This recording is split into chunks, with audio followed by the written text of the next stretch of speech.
પ્રભુપાદનું ખૂબ સરસ કીર્તન ઇસ્કોન સંપ્રદાયનું. નમઃ ઓમ વિષ્ણુપાદાય કૃષ્ણપૃષ્ઠાય ભૂતલે શ્રીમદે ભક્તિ વેદાંત સ્વામી ઇતિ નામિને. નમસ્તે સારસ્વતી દેવ્યે ગૌરવાણી પ્રચારિણે निर्विशेषा शून्यवादी पाश्चात्य देशतारिणे. जय श्री कृष्ण चैतन्य प्रभो नित्यानंदा श्री अद्वैता गदाधर श्रीवासादि गौर भक्त वृंदा. हरे कृष्णा कृष्ण कृष्णा हरे हरे हरे रामा राम राम हरे हरे हरे कृष्णा कृष्ण कृष्ण हरे हरे हरे रामा राम राम हरे हरे हरे कृष्णा कृष्ण कृष्ण हरे हरे हरे रामा राम राम हरे हरे हरे कृष्णा कृष्ण कृष्ण हरे हरे हरे रामा राम राम हरे हरे हरे कृष्णा कृष्ण कृष्ण हरे हरे हरे रामा राम राम हरे हरे हरे कृष्णा कृष्ण कृष्ण हरे हरे हरे रामा राम राम हरे हरे हरे कृष्णा कृष्ण कृष्ण हरे हरे हरे रामा राम राम हरे हरे हरे कृष्णा कृष्ण कृष्ण हरे हरे हरे रामा राम राम हरे हरे. जय निताई गौरंग जय निताई गौरंग जय निताई गौरंग जय निताई गौरंग जय निताई गौरंग जय निताई गौरंग जय निताई गौरंग जय निताई गौरंग. जय राधा कृष्ण चंद्र राधे. जय राधा कृष्ण चंद्र राधे.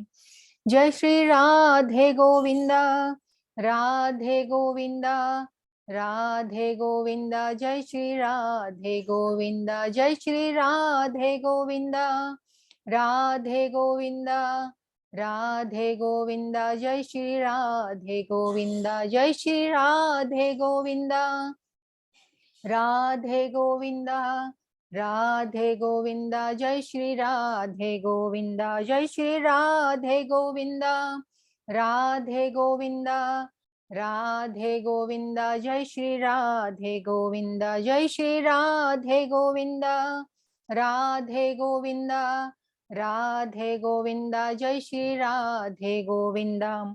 जय श्रीला प्रभुपाद जय श्रीला प्रभुपाद जय श्रीला प्रभुपाद जय श्रीला प्रभुपाद। हरे कृष्णा कृष्णा कृष्णा हरे हरे, हरे रामा राम राम हरे हरे, हरे कृष्णा कृष्णा कृष्णा हरे हरे, हरे राम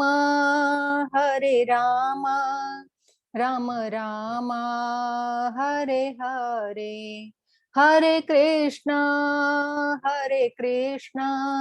कृष्णा कृष्णा हरे हरे, हरे राम राम राम हरे हरे, हरे कृष्णा कृष्णा कृष्णा हरे हरे। हरे कृष्ण सर्वे पार्टिसिपेंट्स ने जे जोड़ाયેલા છે બધાને સર્વેને હરે કૃષ્ણ। हरे कृष्णा। હરે કૃષ્ણ। हरे कृष्णा। हरे कृष्ण। डॉक्टर उषा कापड़िया, योगेश पटेल प्रभु, रिपल पटेल, मित्तल पटेल, हिना स्वाधीन पंड्या, गीता दीवान माताजी, भावना माताजी, लीना हरे कृष्ण। हरे कृष्ण। धीरे धीरे बधा जोड़ाई रहा छे। मीना एम, लाडिया माताजी, बधाने हरे कृष्ण। खूब खूब आभार सौनो जोइन थवा माटे।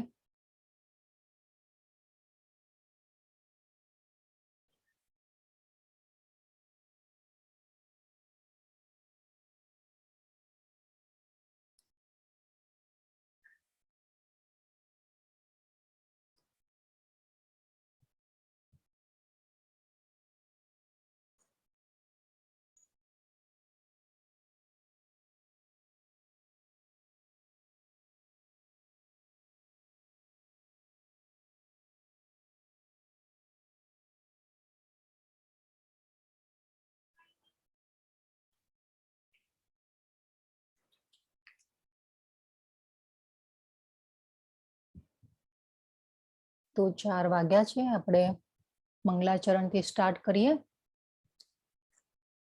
धीरे धीरे बधा जोड़ाई रहा छे। आपणे अपना क्लास में मंगलता ने वधावीए। ओम अज्ञानतिमिरान्धस्य ज्ञानाञ्जन शलाकया चक्षुरुन्मिलितं येन तस्मै श्री गुरवे नमः। श्री चैतन्य मनोभीष्टं स्थापितं येन भूतले स्वयं रूप कदा मह्यं ददाति स्वपदान्तिकं। वन्देऽहं श्रीगुरो श्रीयुतपदकमलं श्रीगुरून् वैष्णवांश्च श्रीरूपं साग्रजातं सहगण रघुनाथान्वितं तं सजीवं साद्वैतं सावधूतं परिजन सहितं कृष्ण चैतन्य देवं श्री राधा कृष्ण पादान श्री राधा कृष्ण पादान सगण ललिता श्री विशाखान्वितांश्च। हे कृष्ण करुणा सिंधो दीनबंधो जगतपते गोपेश गोपिका कांत राधा कांत नमोस्तुते। तप्त कांचन गौरांगी राधे वृंदावनेश्वरी वृषभानुसुते देवी प्रणमामि हरिप्रिये। वाञ्छा कल्पतरुभ्यश्च कृपा सिन्धुभ्य एव च पतितानां पावनेभ्यो वैष्णवेभ्यो नमो नमः। श्री चैतन्य मनोभीष्टं स्थापितं श्री कृष्ण चैतन्य प्रभो नित्यानंद श्री अद्वैत गदाधर श्रीवासादि गौर भक्तवृंद। हरे कृष्ण कृष्ण कृष्ण हरे हरे, हरे राम राम राम हरे हरे। हरे कृष्ण सर्वे ने हरे कृष्ण।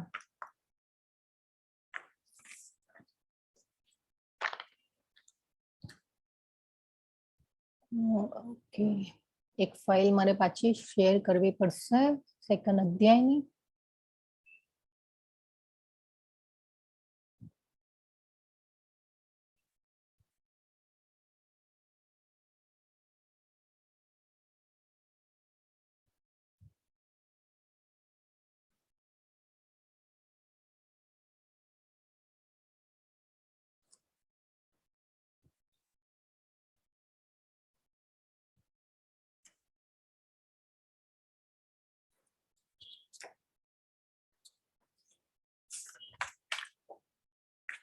ઓકે, સર્વે પાર્ટિસિપેન્ટ્સ ને હરે કૃષ્ણ. ઇસ્કોન મેંગલુરુ પરિવાર તરફથી હું તમારા બધાનો હાર્દિક સ્વાગત કરું છું અને આજના ક્લાસમાં જોડાવા બદલ તમારા બધાનો ખૂબ ખૂબ આભાર.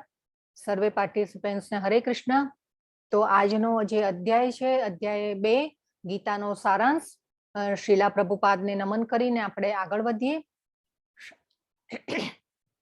સદગુરુદેવ કી જય, ભગવદ ગીતા કી જય, श्रीला प्रभुपाद की जय, कृष्ण भगवान की जय.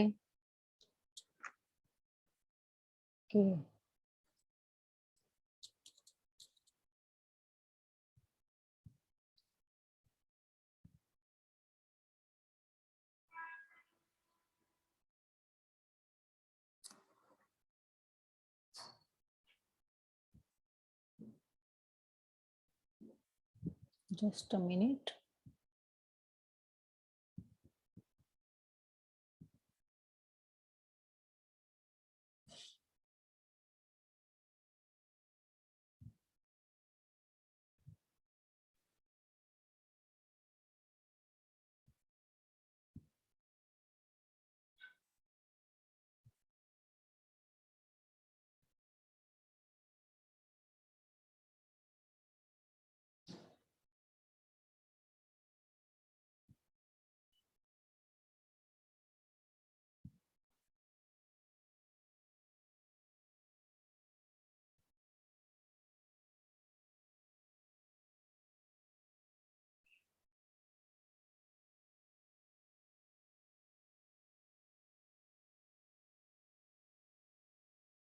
ઓકે, તો જે આજનો અધ્યાય જે છે એ બીજો અધ્યાય ગીતા, ભગવદ ગીતાનો બીજા અધ્યાયનું નામ છે ગીતાનો સાર. બીજા બધા જે આચાર્યોએ જે નામ આપ્યું છે એને સાંખ્ય યોગ નામ આપ્યું છે, પરંતુ જે શ્રીલા પ્રભુપાદ જે છે એમને આ અધ્યાયનું નામ ગીતાનો સાર આપેલો છે. તો એ શેના માટે? તો આજે ભગવાને આ અધ્યાયમાં જે બી ગીતાના વિષયો છે એને આમાં આ અધ્યાયમાં ટચ કરી લીધા છે. અને આ અધ્યાય જે છે એ ટોટલી ભગવાને જે પણ વિષયો છે ભગવદ ગીતાને શોર્ટમાં પણ બધા વિષયોને ટચ કર્યા છે. એટલા માટે થઈને અહીંયા પ્રભુપાદે ગીતાનો સાર જે નામ આપ્યું છે. અને આ જે અધ્યાયમાં કૃષ્ણ અને અર્જુન એ બેના પ્રશ્ન અને ઉત્તર, એ રીતે આખો જે અર્જુનજી છે આપણા માટે પ્રશ્ન પૂછતા જાય છે આગળ આગળ, અને ભગવાન જવાબ આપતા જશે. જેને પહેલા આપણે કાલના અધ્યાયમાં જોયું હતું કે જેમ બેકગ્રાઉન્ડ હોય કોઈ મૂવી કે સિરિયલમાં, આપણે બેકગ્રાઉન્ડ હોય ને પછી કેવી હીરોની એન્ટ્રી થાય, તો એવી રીતે આજના આપણા ભગવાન કૃષ્ણનો, એટલે મતલબ કે ભગવદ ગીતાનો જે હીરો છે એનો આજે એન્ટ્રી થવાની છે. અને એટલે એન્ટ્રી તો એકચ્યુઅલી થઈ જ ગયેલી છે, પરંતુ આજે ભગવાન જે છે એ બોલવાનું ચાલુ કરશે. અત્યાર સુધી અધ્યાય 1 થી લઈ અધ્યાય 1 થી લઈ અને બીજા અધ્યાયના 7 શ્લોક સુધી ભગવાન જે છે અર્જુનજીને સાંભળી રહ્યા છે. અર્જુનજીને સાંભળે છે અને સાંભળી અને અર્જુનજીને જે ઇન્દ્રિયોને, આપણે કાલે વાત થઈ હતી કે ઇન્દ્રિયોને કંટ્રોલ કરે છે, તો એ રીતે યોગ માયામાં નાખેલા છે. આપણે બધા જે છીએ એ મહામાયામાં છીએ, અને આજે ભગવાન ગીતાનું જ્ઞાન આપી શકે અર્જુનજીને, એના માટે થઈ અને ભગવાને યોગ માયામાં નાખ્યા છે અર્જુનજીને. અને એટલે અર્જુનજી જે છે એ ડિપ્રેશનમાં આવે છે અને લડવાની ના પાડે છે. એ આપણે કાલના અધ્યાયમાં પણ જોયું. આપણે શોર્ટમાં આજે કાલના અધ્યાયનું થોડું રિપીટેશન પણ કરી લઈશું, કેમ કે ઘણા ખરા એવા પાર્ટિસિપન્ટ્સ છે કે જે પાછળથી જોડાયા છે, આજે પણ જોડાયા છે. તો એમનો ખાસ ઉલ્લેખ હતો કે ભાઈ મને પર્સનલમાં કે તમે રિપીટેશન થોડું કરજો. તો આજે જે શોર્ટ રિપીટેશન આપણે પહેલા અધ્યાયનું પણ કરીશું, અને આપણે 2-3 અધ્યાય સુધી આવી રીતે થોડું થોડું શોર્ટમાં રિપીટેશન કરી લઈશું અને પછી આગળ જઈશું. એ પછી આપણે 4-5મા અધ્યાયથી રિપીટેશન ની લઈએ, આપણે અધ્યાયને સમજવાની કોશિશ કરીશું. તો જે આ આજનો અધ્યાય જે છે એમાં મોટી ખાસિયત એ છે કે પ્રશ્ન અને ઉત્તરથી બંધાયેલો છે આ જે અધ્યાય જે છે એ. અને ભગવાન જે છે એ અર્જુનજીના જે સંશયો છે એને દૂર કરશે અને ભગવાન જ્ઞાન આપવાનું ચાલુ કરશે.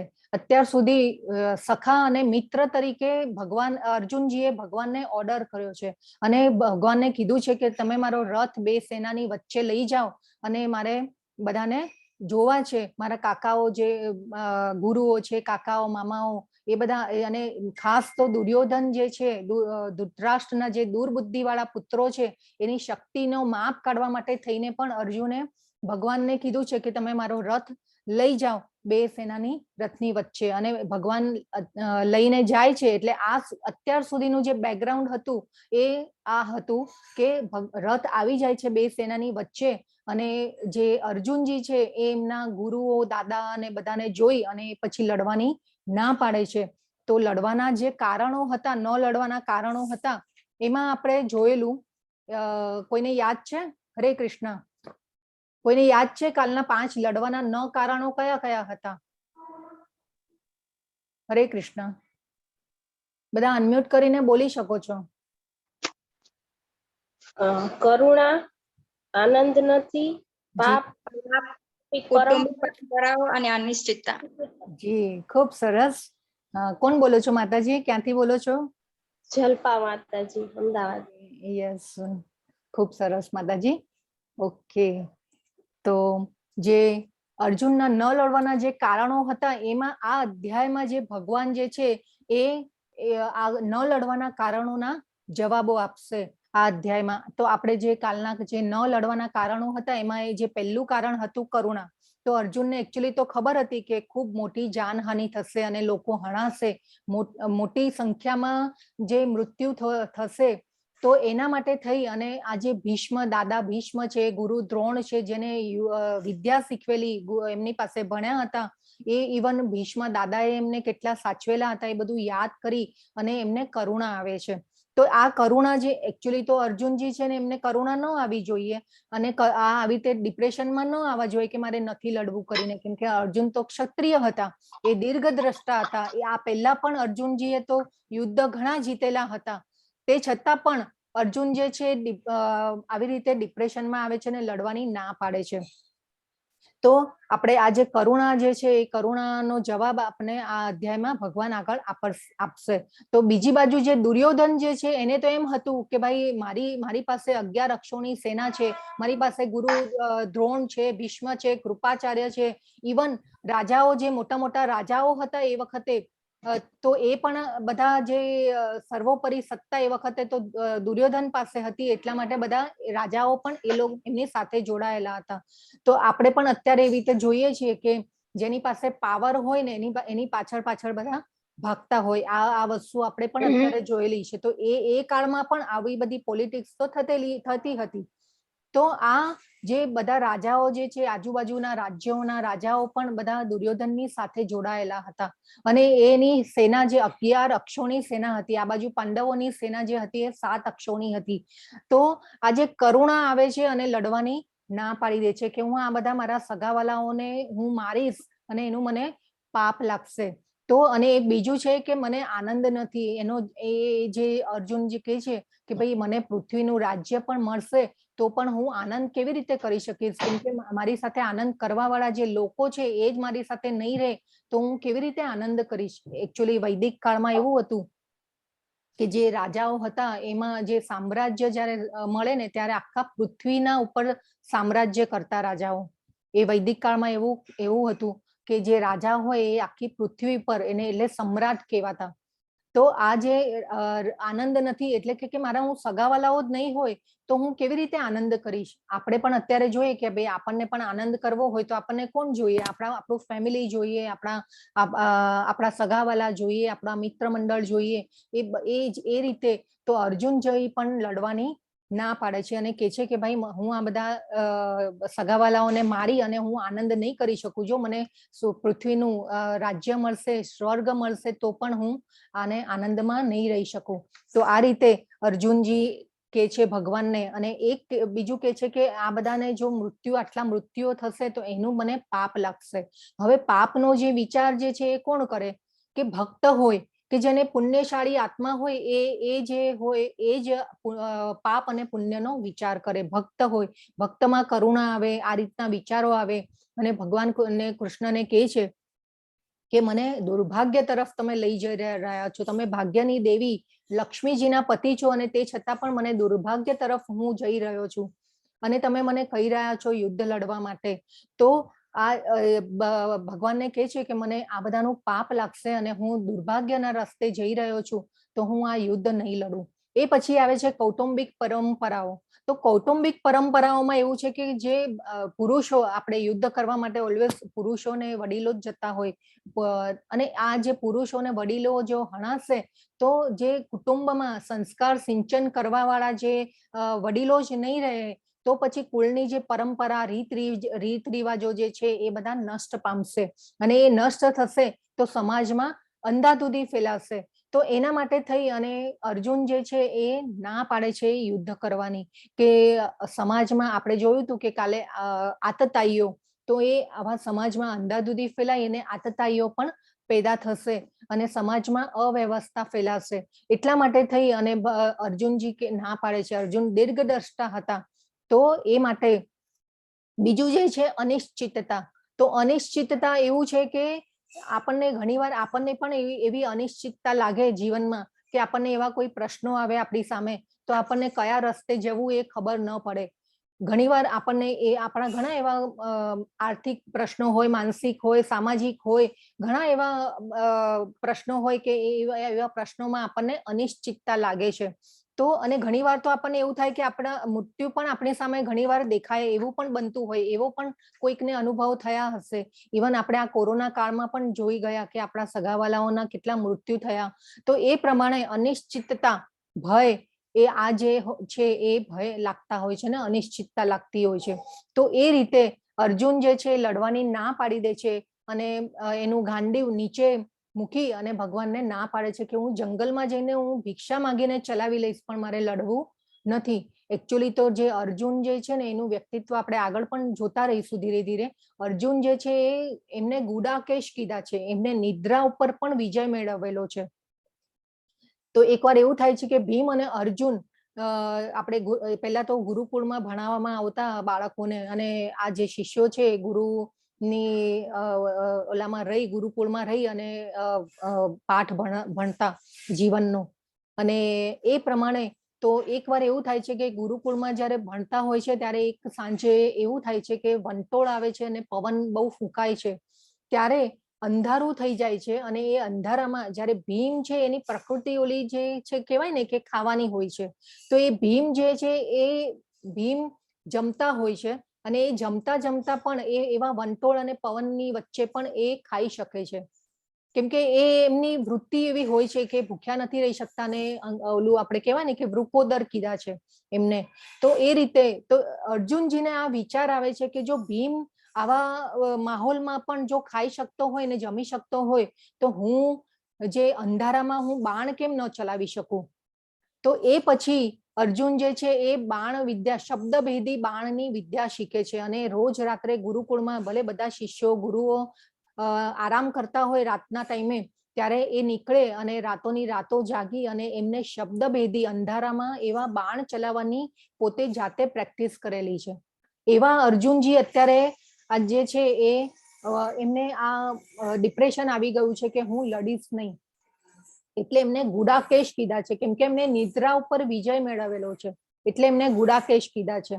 તો આવા અર્જુન જે છે એ બાણાવળી હતા અને તે છતાં પણ અત્યારે મૂંઝવણમાં મુકાયા છે અને ભગવાનને જ્ઞાન આપી શકે એટલે એમને યોગમાયામાં નાખ્યા છે. એકચ્યુઅલી તો યોગમાયામાં ભગવાન ભક્તોને ક્યારે નાખે, યશોદા માતાને પણ ભગવાને યોગમાયામાં નાખીને બ્રહ્માંડનું દર્શન કરાવેલું હતું. ઇવન ગોપ બાળકો જે છે એમને પણ એટલે સાખ્ય ભાવનો જે આનંદ જે છે એ પણ ભગવાને આપેલો છે કે ગોપ બાળકો જ્યારે રમવા માટે જાય ત્યારે આમ એમ થાય કે રમતા રમતા ભગવાન ખભે ઉપાડીને પણ ઘરે લઈ આવ્યા છે ગોપ બાળકોને. એવો સાખ્યનો યશોદા માતાને વાત્સલ્યનો આનંદ આપ્યો છે.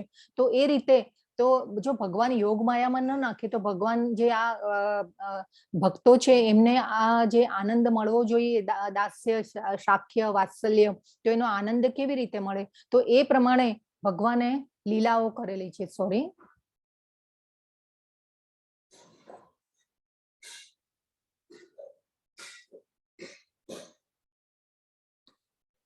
તો આ પ્રમાણે ભગવાને જે છે એ લીલાઓ કરેલી છે ભક્તો સાથે. તો હવે આપણે આગળ જઈએ. તો આજે આજનો અધ્યાય છે અધ્યાય 2. તો આ આપણે અર્જુનના ન લડવાના આપણે કારણો જોયા, અને અર્જુન ગાંડીવ નીચે ધનુષ મૂકી દે છે અને ભગવાનને ના પાડે છે લડવાની. અને તો પછી હવે આપણે ભગવાન કોણ છે એની વ્યાખ્યા જોવાની છે. ખૂબ સરસ રીતે ભગવાન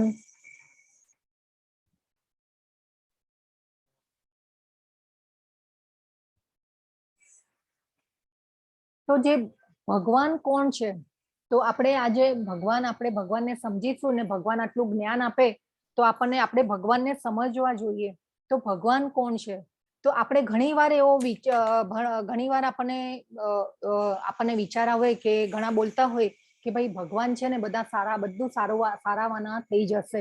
આપણે ઘણીવાર એવી મુશ્કેલીમાં મુકાઈ જઈએ કે કંઈક આપણા જીવનમાં પ્રશ્નો આવે તો ઘણાને એવી રીતે બોલતા સાંભળ્યા હોય કે ભાઈ પરમાત્મા છે ને એ બધું સારું કરી નાખશે, ભગવાન છે ને બધું સારું કરી નાખશે. ઇવન યોગીઓ અને સંન્યાસી હોય તો એ લોકોને આપણે એવું પણ સાંભળતા જોયા છે કે ભાઈ અહમ બ્રહ્માસ્મિ, એવું પણ સાંભળતા જોયા છે. તો જે બ્રહ્મ જે છે એ કોણ છે? બ્રહ્મ જે છે એ ભગવાનની જ્યોતિ છે. તો એ બ્રહ્મ જ્યોતિ કહેવાય છે. ભગવાનમાંથી નીકળતું જે તેજ છે, દેદીપ્યમાન તેજ જે કહેવાય એ બ્રહ્મ કહેવાય છે. તો જેવી રીતે આપણા ઘરમાં જેમ સૂર્યપ્રકાશ આવે છે, તો એ સૂર્યપ્રકાશ જે આવે એને આપણે કેટલો મહત્વનો હોય છે આપણા માટે સૂર્યપ્રકાશ જીવવા માટે. તો આ જે સૂર્યપ્રકાશ આવે એને આપણે બ્રહ્મ સાથે સરખાવી શકાય. તો બ્રહ્મ, પરમાત્મા અને ભગવાન. તો બ્રહ્મ જે છે એ બ્રહ્મ જ્યોતિ કહેવાય છે. તો કે ભગવાનમાંથી નીકળતું દેદીપ્યમાન જે તેજ જે છે એ બ્રહ્મ કહેવાય છે. ઇવન એ પછી પરમાત્મા. તો પરમાત્મા જે છે એ લોકલાઇઝ આ એકચ્યુઅલી જે ભગવાનને અનુભૂતિ કરવાના જે તબક્કા છે એ છે. તો ભગવાનની અનુભૂતિના 3 તબક્કા છે: બ્રહ્મ, પરમાત્મા અને ભગવાન. તો બ્રહ્મ જે છે એ બ્રહ્મ જ્યોતિ કહેવાય છે. કે બ્રહ્મ એટલે આપણે જોઈશું કે 4થા અધ્યાયમાં ગોલોક ચાટમાં કે ભગવાન ક્યાં રહે છે, ક્યાં બ્રહ્મ જ્યોતિ ક્યાંથી આવેલી છે, ને એ બધું આપણે આગળ અધ્યાયોમાં જોતા રહીશું. તો બ્રહ્મ જે છે ભગવાનના શરીરનું દેદીપ્યમાન તેજ, અને એ પછી પરમાત્મા. તો પરમાત્મા જે છે એ લોકલાઇઝ સ્વરૂપ છે. આપણે જેવી રીતે વડાપ્રધાન હોય અને એ વડાપ્રધાનના જે નીચેના જે બધા વહીવટકર્તાઓ હોય એ કેવી રીતે બધું વહીવટ સંભાળતા હોય, અલગ અલગ જે અલા હોય ને, આપણે શું કહેવાય કે મિનિસ્ટ્રી જે હોય, અલગ અલગ મિનિસ્ટ્રીઓ હોય, તો એના જે વહીવટકર્તાઓ હોય એવી રીતે આ પરમાત્મા જે છે એ આપણા હૃદયમાં રહેલા છે. અને પરમાત્મા જે છે એ લોકલાઇઝ સ્વરૂપ છે ભગવાનનું. અને આ પરમાત્મા એ જ એવું નથી કે એક વ્યક્તિના હૃદયમાં, પરમાત્મા આપણા હૃદયમાં રહેલા છે, મનુષ્યોના હૃદયમાં. પણ એ ખાલી ઓનલી મનુષ્યો નહીં, જે પણ સજીવો જે છે એમાં બધું જ આવી ગયું. પશુઓ, પ્રાણીઓ, જે પણ સજીવ જીવો જે છે એ બધાની અંદર ભગવાન પરમાત્મા રૂપે રહેલા છે. તો આ આપણે ખૂબ કોન્સેપ્ટને જે છે ને એ સમજવાનો છે કે આપણે આગળ જતા આપણે ઘણા એવા જો આ કોન્સેપ્ટને બરાબર સમજી લઈશું ને તો આપણને બહુ આગળ સમજવામાં બહુ આપણને સરળતા રહેશે. આપણે આ જે ભગવદ્ ગીતાનું જ્ઞાન છે ને એને, તો આ કોન્સેપ્ટને ખૂબ જ સરસ રીતે આપણે સમજવાનો છે. તો આ આપણે માઇન્ડમાં પણ ઉતારી લેવાનો છે કે ભગવાન કોણ છે.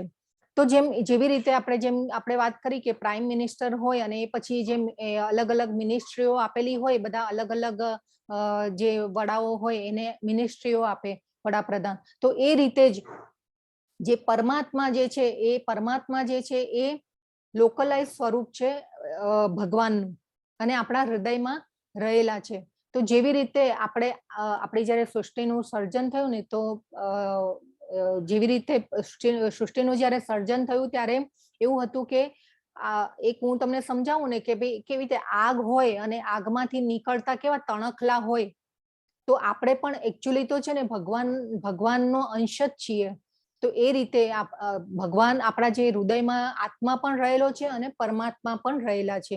આત્મા માટે આપણે આગળ સમજીશું આજના અધ્યાયમાં. તો આપણા હૃદયમાં બે ભગવાન પણ રહે છે અને આત્મા પણ રહેલો છે. અને ભગવાન જે છે એ આપણને પરમિશન આપે છે અને સાક્ષી રૂપે આપણા હૃદયમાં રહેલા છે, એટલે પરમિશન પણ આપે અને આપણે જે પણ કાર્ય કરતા હોઈએ તે પણ જોતા હોય છે. અને પરમિશન એટલે કે આપણને સ્વતંત્રતા ભગવાને આપેલી છે, આપણને કંઈ પણ કરવાની છૂટ આપેલી છે થોડી ઘણી. અને આ જે સ્વતંત્રતા આપી એનો આપણે એકચ્યુઅલી તો અત્યારે દુરુપયોગ કરીએ છીએ. કેમ કે આપણે મહામાયામાં છીએ અને પ્રકૃતિના ગુણો વડે બદ્ધ થયેલા છીએ, એ આપણે આગળ સમજીશું. તો આ જે પરમાત્મા છે એ દરેક જીવના, પ્રાણીઓના, પક્ષીઓના, ઇવન વનસ્પતિઓના પણ જે કણ હોય એમાં પરમાત્મા તરીકે ભગવાન રહે છે. એટલે આપણે એમ સમજીએ ને કે ભાઈ પરમાત્મા જો આપણા હૃદયમાં રહેલા હોય ને આપણે એમ વિચારીએ કે ભાઈ 4 બારણા બંધ કરીને આપણે કંઈ ખરું ખોટું કામ કરી લઈશું, તો એ ન કરાય. આપણા જે પરમાત્મા જે છે એ આપણા હૃદયમાં રહી અને આપણને જ્ઞાન પણ આપે છે. ઘણીવાર આપણને એવી અનુભૂતિ પણ કરાવે છે કે આ કરવું જોઈએ, ન કરવું જોઈએ, એ રીતે પરમાત્મા હૃદયમાં આપણા રહેલા હોય છે. જ્યારે સૃષ્ટિનું સર્જન કર્યું અને પ્રથમ જીવ જે બ્રહ્માજી ઉત્પન્ન થયા, બ્રહ્માજીને ભગવાને ઉત્પન્ન કર્યા, ત્યારે બ્રહ્માજી એકવાર એમનો સર્જન તો થઈ ગયું, પણ બ્રહ્માજી જ્યારે સર્જન થઈ અને એ પછી આજુબાજુ જુએ છે તો કાંઈ દેખાતું નથી. અને બ્રહ્માજી પણ વિવળ થઈ ગયા છે કે હું કોણ છું અને ક્યાંથી આવ્યો છું અને હું શેના માટે અહીંયા આવ્યો અને કેવી રીતે હું ઉત્પન્ન થયો, અને એ બધું બ્રહ્માજીને પણ થાય છે. ત્યારે ભગવાન જે છે એ એમના હૃદય દ્વારા બ્રહ્માજીને બધું જ્ઞાન આપે છે. વેદો શાસ્ત્રો જે આપણા છે એ બધાનું જ્ઞાન ક્યાંથી આવેલું છે? તો ભગવાન પાસેથી આવેલું છે. તો આ જે વેદો ને બધાનું જ્ઞાન જે છે બ્રહ્માજીને આપે છે, અને એ પછી બ્રહ્માજીને જ્યારે આપે છે અને એ પછી બ્રહ્માજી તપશ્ચર્યા કરે છે અને આ જ્ઞાન એમનામાં વધારે ડેવલપ થઈ અને એ પછી બ્રહ્માજી જે છે સૃષ્ટિનું સર્જન કરે છે. તો આ રીતે અને સૃષ્ટિનું સર્જન કરી અને આ રીતે બ્રહ્માજી પણ વિવળ થયા હતા એ વખતે કે ભાઈ હું કોણ છું ને ક્યાંથી આવ્યો છું ને એ રીતે. તો બ્રહ્માજીને એ પછી જ્યારે વિવળતા આવે છે અને મૂંઝવણ થાય છે, ત્યારે ભગવાન જે છે બ્રહ્માજીને પણ હૃદય દ્વારા જ્ઞાન આપે છે. તો એવી રીતે જ આપણે પણ એ રીતે જ લેવાનું છે કે ભગવાન જે છે આપણા હૃદયમાં રહેલા છે. જો કોઈ વાર આપણે આર્દ્ર સ્વરે આપણે જો ભગવાનને પોકારીશું તો આપણને અંદરથી હૃદયમાંથી આપણા અવાજ આવશે કે નહીં, હું છું તારી સાથે. એક જે છે ને એ અનુભૂતિ જ્યારે આપણે ભગવાનની જેટલી શરણાગતિ લઈએ, અને ભગવાન આગળ બી કહેશે કે જેઓ જેવી રીતે મને શરણાગત થાય છે એવી રીતે હું એને ફળ આપું છું. તો આ એક સમજવાનું બહુ કોન્સેપ્ટ સરસ રીતે સમજવાનો છે કે બ્રહ્મ, પરમાત્મા અને ભગવાન. તો ભગવાન જે છે એ તો સુંદર મનોહર રૂપ, એટલે વ્યક્તિ રૂપે પણ ભગવાન છે. અત્યારે પણ ભગવાન હાજર છે અને ભગવાન એમના ધામમાં જે લીલાઓ જે છે ભગવાનની અત્યારે પણ લીલાઓ ચાલુ છે. ભગવાનનું ખૂબ સુંદર મનોહર રૂપ છે અને વ્યક્તિ તરીકે પણ છે. ઘણાની એવી અત્યારે પણ માન્યતા છે કે ભાઈ ભગવાન જે છે એ નિરાકાર રૂપમાં છે. નહીં, પણ એવું નથી. ભગવાનનું જેમ આપણને કેવું આપણું જે શરીરને રૂપ છે એવી રીતે ભગવાનનું પણ વ્યક્તિત્વ છે.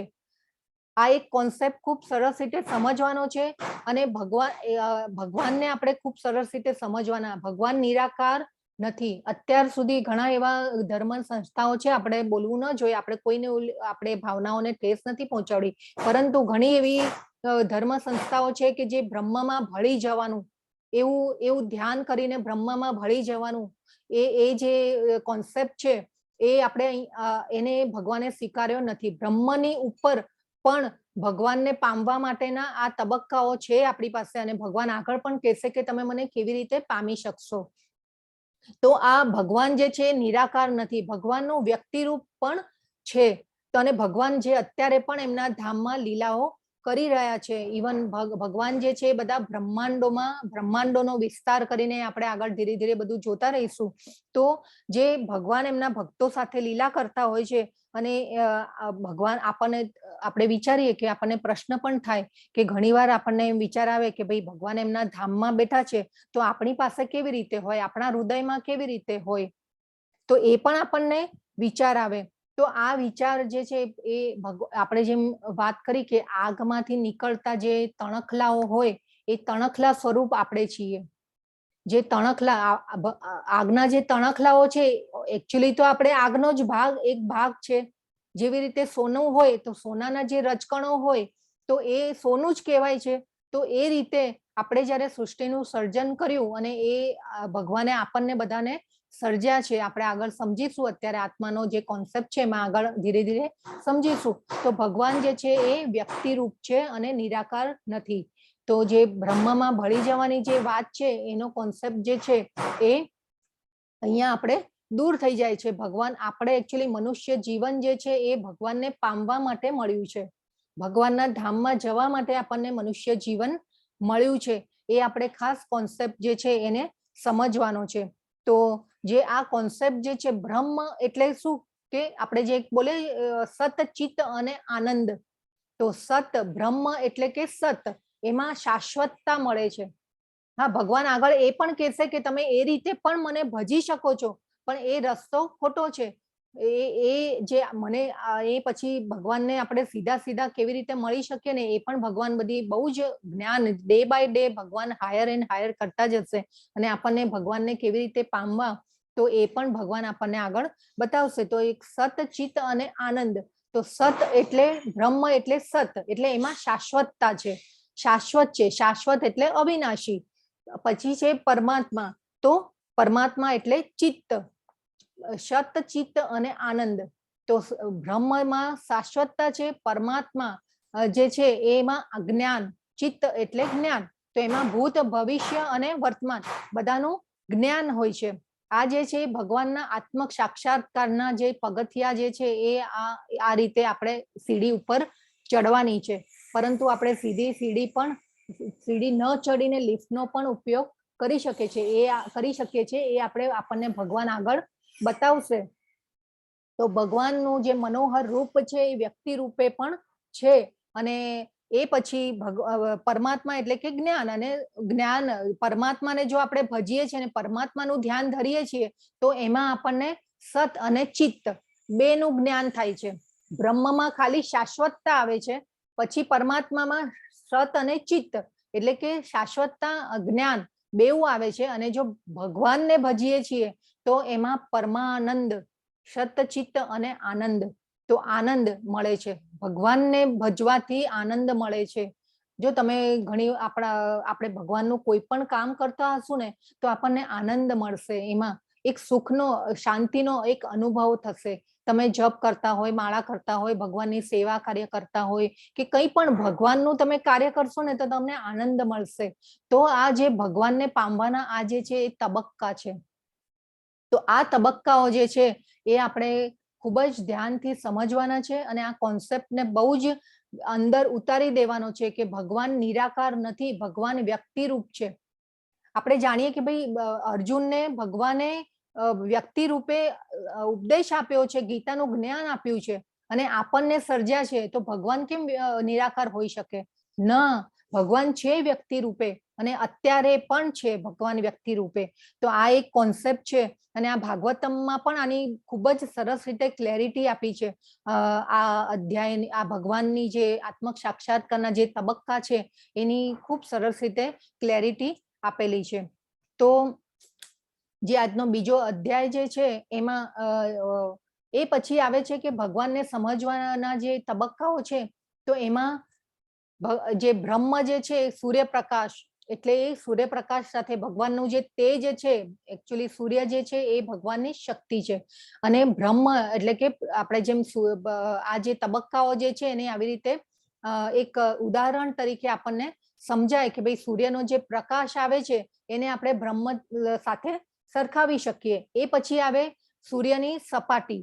તો સૂર્યની સપાટી સુધી એકચ્યુઅલી તો આપણે પહોંચી ન શકીએ, પણ સૂર્યની સપાટી એટલે કે પરમાત્મા અને એ છે પછી સૂર્યલોક એટલે કે સૂર્યદેવ. અત્યારે પણ ચંદ્રલોક છે, સૂર્યલોક છે, અલગ અલગ ગ્રહો છે, એ બધા પિતૃલોક છે, બ્રહ્મલોક છે, સત્યલોક કહેવાય છે. તો એ બધા અલગ અલગ લોકો છે. લોક એટલે કે આપણે જે ગ્રહો કહેવાય, બ્રહ્માંડ કહેવાય. તો એ રીતે સૂર્યપ્રકાશ જે છે એ બ્રહ્મ તરીકે આપણે સરખાવી શકીએ. સૂર્યની સપાટીને આપણે પરમાત્મા અને સૂર્ય લોક એટલે કે સૂર્ય દેવતા જે છે એને આપણે ભગવાન એટલે આ એક ઉદાહરણ રૂપ આપ્યું છે આપણને અને સૂર્યદેવને આપણે ભગવાન તરીકે સરખાવી શકાય. તો આ એકચ્યુઅલી આપણું જે શરીર જે છે ને એ પંચ મહાભૂતોમાંથી બનેલું છે, પણ જો આપણે અગ્નિનું સ્વરૂપ મળે, અગ્નિનું આપણું શરીર હોય તો આપણે સૂર્યલોકમાં જઈ શકીએ. તો આ રીતે અલગ અલગ ગ્રહોના અલગ અલગ અધિષ્ઠાતા પણ હોય છે. તો સૂર્યગ્રહના સૂર્ય જે ગ્રહ છે એના અધિષ્ઠાતા દેવ સૂર્ય છે, ચંદ્રના ચંદ્ર. તો એવી રીતે અલગ અલગ જે ગ્રહો ને બ્રહ્માંડો જે છે એમાં અલગ અલગ બ્રહ્મા હોય છે અને અલગ અલગ એના અધિષ્ઠાતા દેવો પણ હોય છે.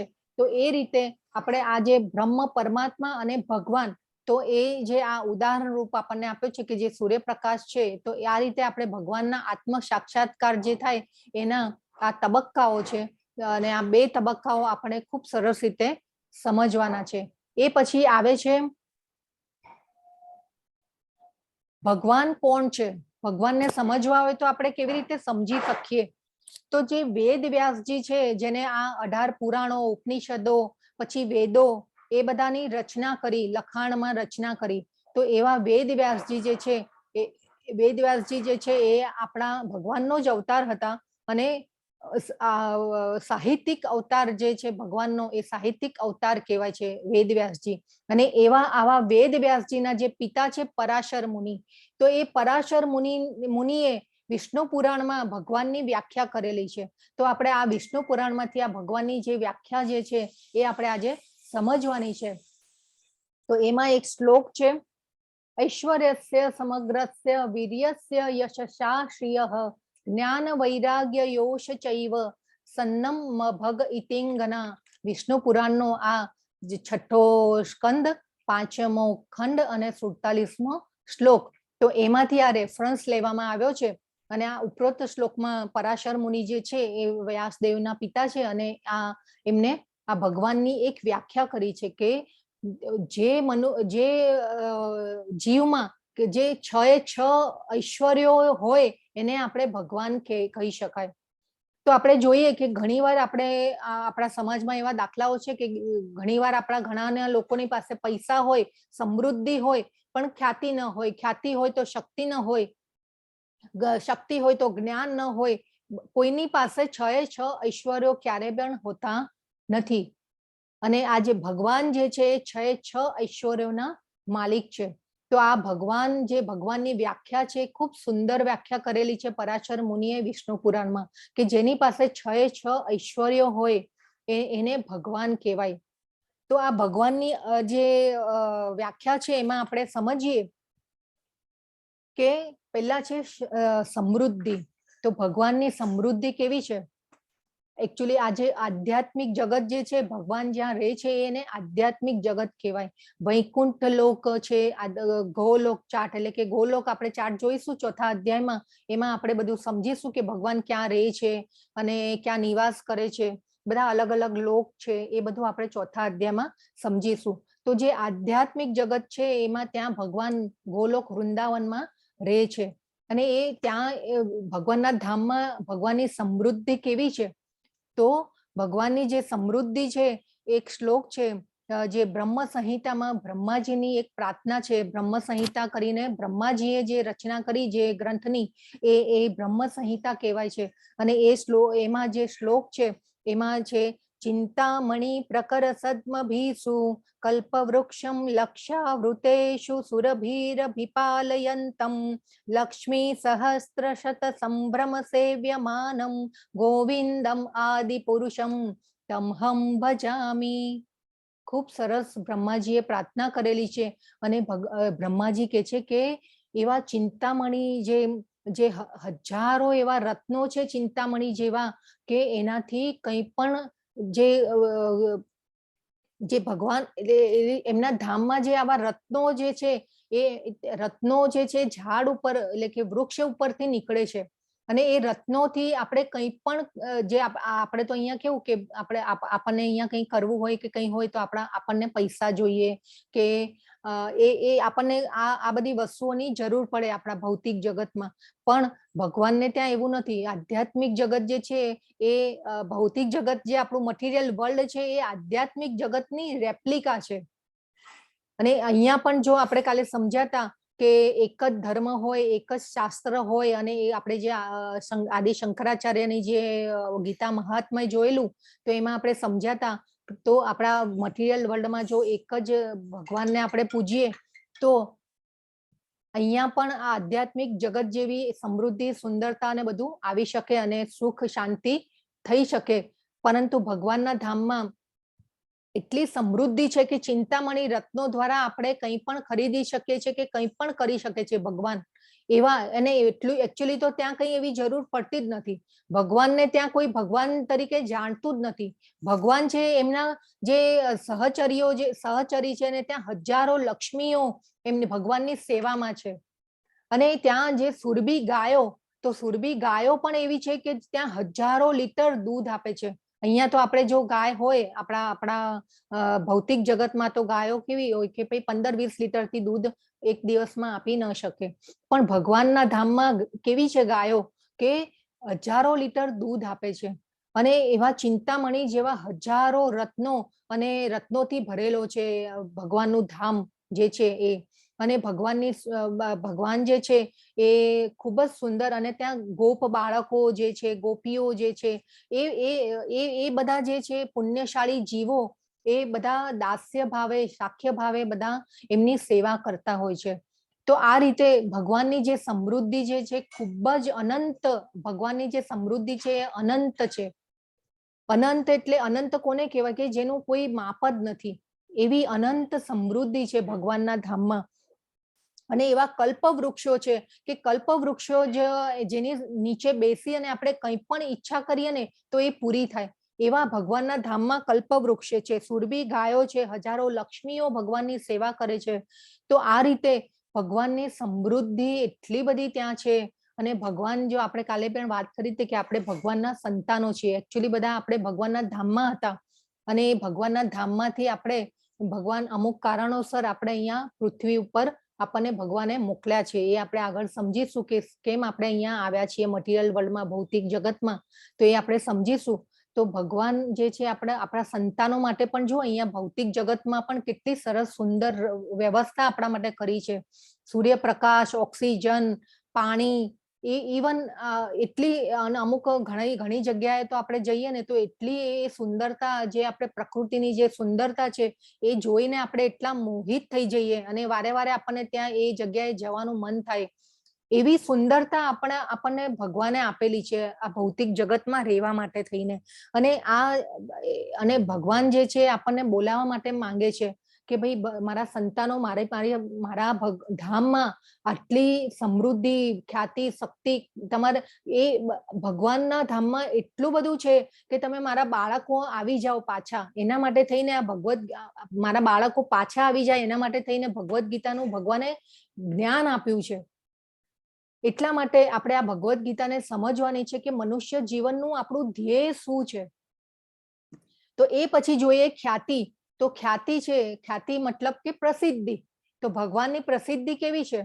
તો ભગવાનની પ્રસિદ્ધિ જે છે એ 5000 વર્ષ પહેલા ભગવાને ગીતા કીધી. અત્યારે પણ જે આપણે આ જ્ઞાન જે છે એ અત્યારે પણ લઈ રહ્યા છીએ અને એ પછી આપણી આવનારી પેઢીઓ પણ એ લેશે.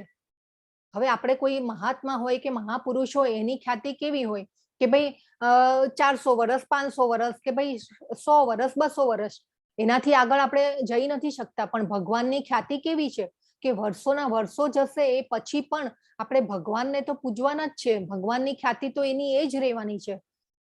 તો આ જે કોન્સેપ્ટ છે એને ખૂબ જ સરસ સમજી લેજો કે આ જે ભગવાન 6 એ 6 ઐશ્વર્યો છે એ ભગવાનમાં જ છે. શક્તિ, તો શક્તિમાં ભગવાને 7 વર્ષની ઉંમરે ભગવાને ગોવર્ધન પર્વત ઉપાડી લીધેલો ટચલી આંગળી ઉપર. તો એવી શક્તિ આપણે તો આવું કાર્ય આપણે ન કરી શકીએ. ઇવન એ પછી ઘણા રાક્ષસોને એમને માર્યા ભગવાને, કે જે રાક્ષસો જે ઉત્પાત મચાવતા હતા પૃથ્વી ઉપર, તો એવા રાક્ષસોનો પણ વધ કર્યો છે ભગવાને. ઇવન પૂતના વધ પણ આપણે જોયેલો છે ભગવાનની. કાલિય દમનની પણ લીલા આપણને ખબર છે, બધાને કથા ખબર છે. તો આવી શક્તિ કોનામાં હોય? ભગવાનમાં જ હોય. આપણે આ બધું ન કરી શકીએ. તો આ જે શક્તિની વાત છે, તો નાની, અને આ બધું પાછું ભગવાને તો નાની વયે કર્યું છે. તો આ શક્તિ જે છે એ ભગવાન પાસે જ છે, આપણી પાસે નથી. તો જ્ઞાન, એ પછી જ્ઞાન, તો આ બધું જે આપણે જ્ઞાન મેળવી રહ્યા છે, તો એ જ્ઞાન કોની પાસેથી આવેલું છે? તો એ ભગવાન પાસેથી જ આવેલું છે. અને ભગવાન પાસેથી જે આવેલું જ્ઞાન જે છે એ બ્રહ્માજી પાસે આવ્યું. બ્રહ્માજીએ સૃષ્ટિની રચના કરી. એ પછી જે ધીરે ધીરે સૃષ્ટિ આગળ ચાલતી ગઈ, એ પ્રમાણે આપણને જ્ઞાન મળતું ગયું. અને આપણે પણ અત્યારે આવા સદગુરુ શ્રીલા પ્રભુપાદ આચાર્ય જે છે એમના દ્વારા આપણે અત્યારે આ જ્ઞાન લઈ રહ્યા છે. પણ આ જ્ઞાન પણ ભગવાનનું જ આપેલું છે. તો આ જે જ્ઞાન જે છે એ જ્ઞાન પણ ભગવાન પાસે જ, આપણે ભગવાન પાસેથી જ લઈ રહ્યા છીએ. એ પછી આવે છે ત્યાગ. તો હવે ત્યાગ જે છે ને, એનું એ ત્યાગ પણ એક ઐશ્વર્ય કહેવાય ને, એ આપણી સમજની બહાર જ છે. કે આપણે જે ત્યાગ કરીએ ને, કે ભાઈ આપણને કઈ વસ્તુ જોઈતી હોય કે કંઈ બી કરવું હોય, તો આપણે કેવી આમ ઘણી વાર તો આપણે બાધાઓ લઈ લેતા હોય છે કે ભાઈ આ મને જોઈએ છે તો હું આ છોડી દઈશ તો આ મને મળશે. તો એને ત્યાગ ન કહેવાય. ભગવાને જે ત્યાગ કરેલો છે, અને ત્યાગ પણ એક ઐશ્વર્ય છે. તો એ જે ત્યાગ જે છે એ ભગવાનનું ઐશ્વર્ય છે. તો જ્યારે ભગવાન જે છે, જ્યારે વ્રજ છોડ્યું, ત્યારે પણ એટ અ મુમેન્ટ વ્રજ છોડી દીધું છે. દ્વારકાથી ગોકુળ મથુરા છોડવાનું આવ્યું, વૃંદાવન છોડવાનું આવ્યું, તો પણ ભગવાને એક ઝાટકે વૃંદાવનને છોડી દીધું છે. વૃંદાવનમાં તો કેટલી ભગવાને લીલાઓ કરેલી હતી. ગોકુળમાં પણ ગોપ બાળકો ને બધાની સાથે યશોદા જે છે, યશોદા નંદ બાવા જે છે, એમની સાથે પણ વૃંદાવનમાં રહી, ગોકુળમાં પછી રહ્યા ભગવાન. ત્યારે પણ કેટલી લીલાઓ કરી. અને જ્યારે ભગવાન એમના જે સાંદીપની ઋષિ જે છે, ભગવાન ગુરુકુળમાં ભણ્યા, અને એ પછી એમના ગુરુએ એમને આદેશ કર્યો કે ભાઈ તમે જે પૃથ્વી ઉપર જે જેના માટે અવતર્યા છો, તો એ જે તમારે પૃથ્વી પર અવતાર લીધો તમે જે કામ માટે થઈને, તો એ કામ માટે હવે તમારે એ સમય આવી ગયો છે એ કામ કરવાનું. તો એના માટે થઈ અને ભગવાને તરત જ વૃંદાવન પણ છોડી દીધું છે. તો આવો જે ત્યાગ જે છે, આપણે તો અત્યારે કંઈ કોઈના માટે કંઈ કરી શકીએ? આવો ત્યાગ ન કરી શકીએ. તો ભગવાને આવો ત્યાગ કરી નાખ્યો છે. આપણે તો અત્યારે એકચ્યુઅલી આપણે આ ફેમિલી કે આપણે કંઈ બી કરવાનું આવે તો બી આપણે ત્યાગ કરી નથી શકતા. આપણને થોડીક મુશ્કેલી પડે છે. તો આવો જે ત્યાગ જે છે એ ભગવાન પાસે છે. પછી આવે છે સુંદરતા. તો સુંદરતામાં તો ભગવાન જે છે એ ભગવાન જ્યારે કહેવાય છે કે યુદ્ધમાં જ્યારે હતા, ત્યારે ભગવાન લગભગ આઈ થિંક 85 વર્ષના હશે, 80 કે 85 વર્ષના હશે. પણ એ વખતે પણ ભગવાનની જે સુંદરતા હતી એ નવ યુવાન જેવી હતી ભગવાનની સુંદરતા. અને ભગવાન આ ધરાતલ ઉપર લગભગ 125 વર્ષ સુધી રહ્યા છે. તો આ ધરાતલ પરથી ભગવાન જ્યારે ગયા, ત્યાં સુધી એમની જે સુંદરતા હતી એ નવ યુવાન જેવી હતી. નવ યૌવન કહેવાય ને આપણે, એવી સુંદરતા હતી. અને કેટલું મનોહર રૂપ છે. અને એ જે સુંદરતા છે એ ભગવાનની સુંદરતા જે છે ને, કે કંદર્પ કોટિ કમનીય વિશેષ રૂપમ ગોવિંદમ આદિ પુરુષમ તમહમ ભજામી. કે જે હજારો, જે કંદર્પ કોટી કમનીય, એટલે જે કામદેવને, હજારો કામદેવને પણ શરમાવે ને એવું એમનું રૂપ છે. હજારો કામદેવો, એકચ્યુઅલી તો કામદેવ મોહિત કરે બીજાને, પણ ભગવાનનું તો રૂપ કેવું છે કે હજારો કામદેવને પણ શરમાવે ને એવું એમનું રૂપ છે.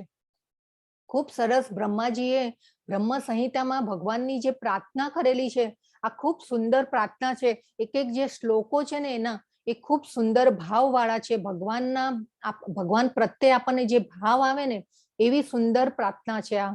તો એ જે ભગવાનની જે સુંદરતા છે એ હજારો કામદેવને શરમાવે ને એવી સુંદરતા ભગવાનમાં છે. તો આ જે ભગવાન જે છે એ આવી રીતે 6 ઐશ્વર્યો ધરાવે છે. અને આ ઐશ્વર્ય જે ધરાવે એને ભગવાન કહેવાય. તો આ એકચ્યુઅલી તો ભગવાને જે જ્ઞાન આપ્યું, તો એ જ્ઞાન આપ્યું તો શેના માટે કે એ એક ભગવાન જે પ્રમાણ રે અને એક ભગવાન આગળ વિરાટ રૂપ બતાવશે, વિશ્વરૂપ બતાવશે અર્જુનજીને, તો એ ભગવાન તરીકેનું એ પ્રમાણ રે કે ભાઈ આગળ આવનારી પેઢીઓમાં એવા કોઈ એવા ભગવાન તરીકે કોઈ, આપણે તો અહીંયા અત્યારે પણ લગભગ એવી ધર્મની જે સંસ્થાઓ છે ઘણીવાર તો એ એવું કહેતા હોય છે કે આપણે જ ભગવાન છીએ, આપણે જ ભગવાન છીએ અને આપણે જ સારા કામો કરી અને ભગવાન બનીએ છીએ અને આપણામાં જ ભગવાનના ગુણો છે અને આપણે જ ભગવાન છીએ. તો એવી ઘણી ધર્મ સંસ્થાઓ પણ છે, પણ ના એવું નથી. ભગવાન જે છે, ભગવાન એટલે સુપર સોલ છે અને આપણે જે છીએ સોલ છીએ, આપણે સોલ છીએ અને ભગવાન સુપર સોલ છે એટલે આત્મા, આપણે અણુ આત્મા છીએ.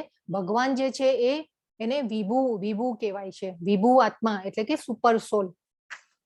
તો આ રીતે ખૂબ સુંદર ભગવાનની જે વ્યાખ્યા છે આપણે સરસ રીતે સમજી છે.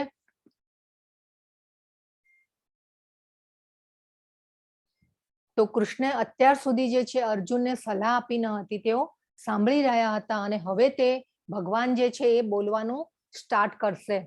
જો આ એક છે ને ભગવાનની ગુણવત્તા છે, ગુરુની ગુણવત્તા, કે આપણે ભગવાનને કેમ કૃષ્ણમ વંદે જગત ગુરુ કીધા છે, તો ગુરુમાં પણ આ ક્વોલિટી હોવી જોઈએ કે પહેલા શિષ્યને સાંભળે, એની મૂંઝવણ છે, એની મુશ્કેલીઓ છે એને સાંભળી અને પછી ભગવાન જે છે એ અર્જુનજીને ઉપદેશ આપે છે. તો અત્યાર સુધી પહેલા અધ્યાયથી લઈ અને 7મા શ્લોક સુધી ભગવાન જે છે અર્જુનને સાંભળે છે. હરે કૃષ્ણ, બધા છો ને? હરે કૃષ્ણ. હરે કૃષ્ણ. હરે કૃષ્ણ. હરે કૃષ્ણ. હરે ખૂબ સરસ. કૃષ્ણ. હરે કૃષ્ણ. ખૂબ સરસ. તો જે અત્યાર સુધી જે છે ભગવાને સાંભળ્યા બધા અર્જુનજીને અને એ પછી હવે ભગવાન જે છે એ ઉપદેશ આપવાનું સ્ટાર્ટ કરશે. પણ એ ઉપદેશ પણ ક્યારે આપે છે ભગવાન, એ આપણે આગળ જોઈશું. તો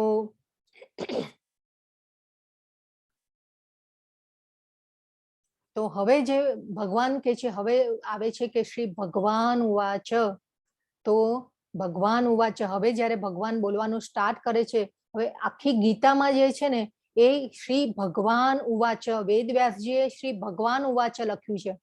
તો એ ભગવાન ઉવાચ ક્યાંય એવું નથી લખ્યું કે ગોવિંદ ઉવાચ, કે ક્યાંય લખી નતું મધુસૂદન ઉવાચ કે કેશવ ઉવાચ, કે એ રીતે ક્યાંય એમનો એવો ઉલ્લેખ નથી. ઓલવેઝ ક્યાંય બી ભગવાન જ્યાં બોલે છે ત્યાં શ્રી ભગવાન ઉવાચ લખે છે.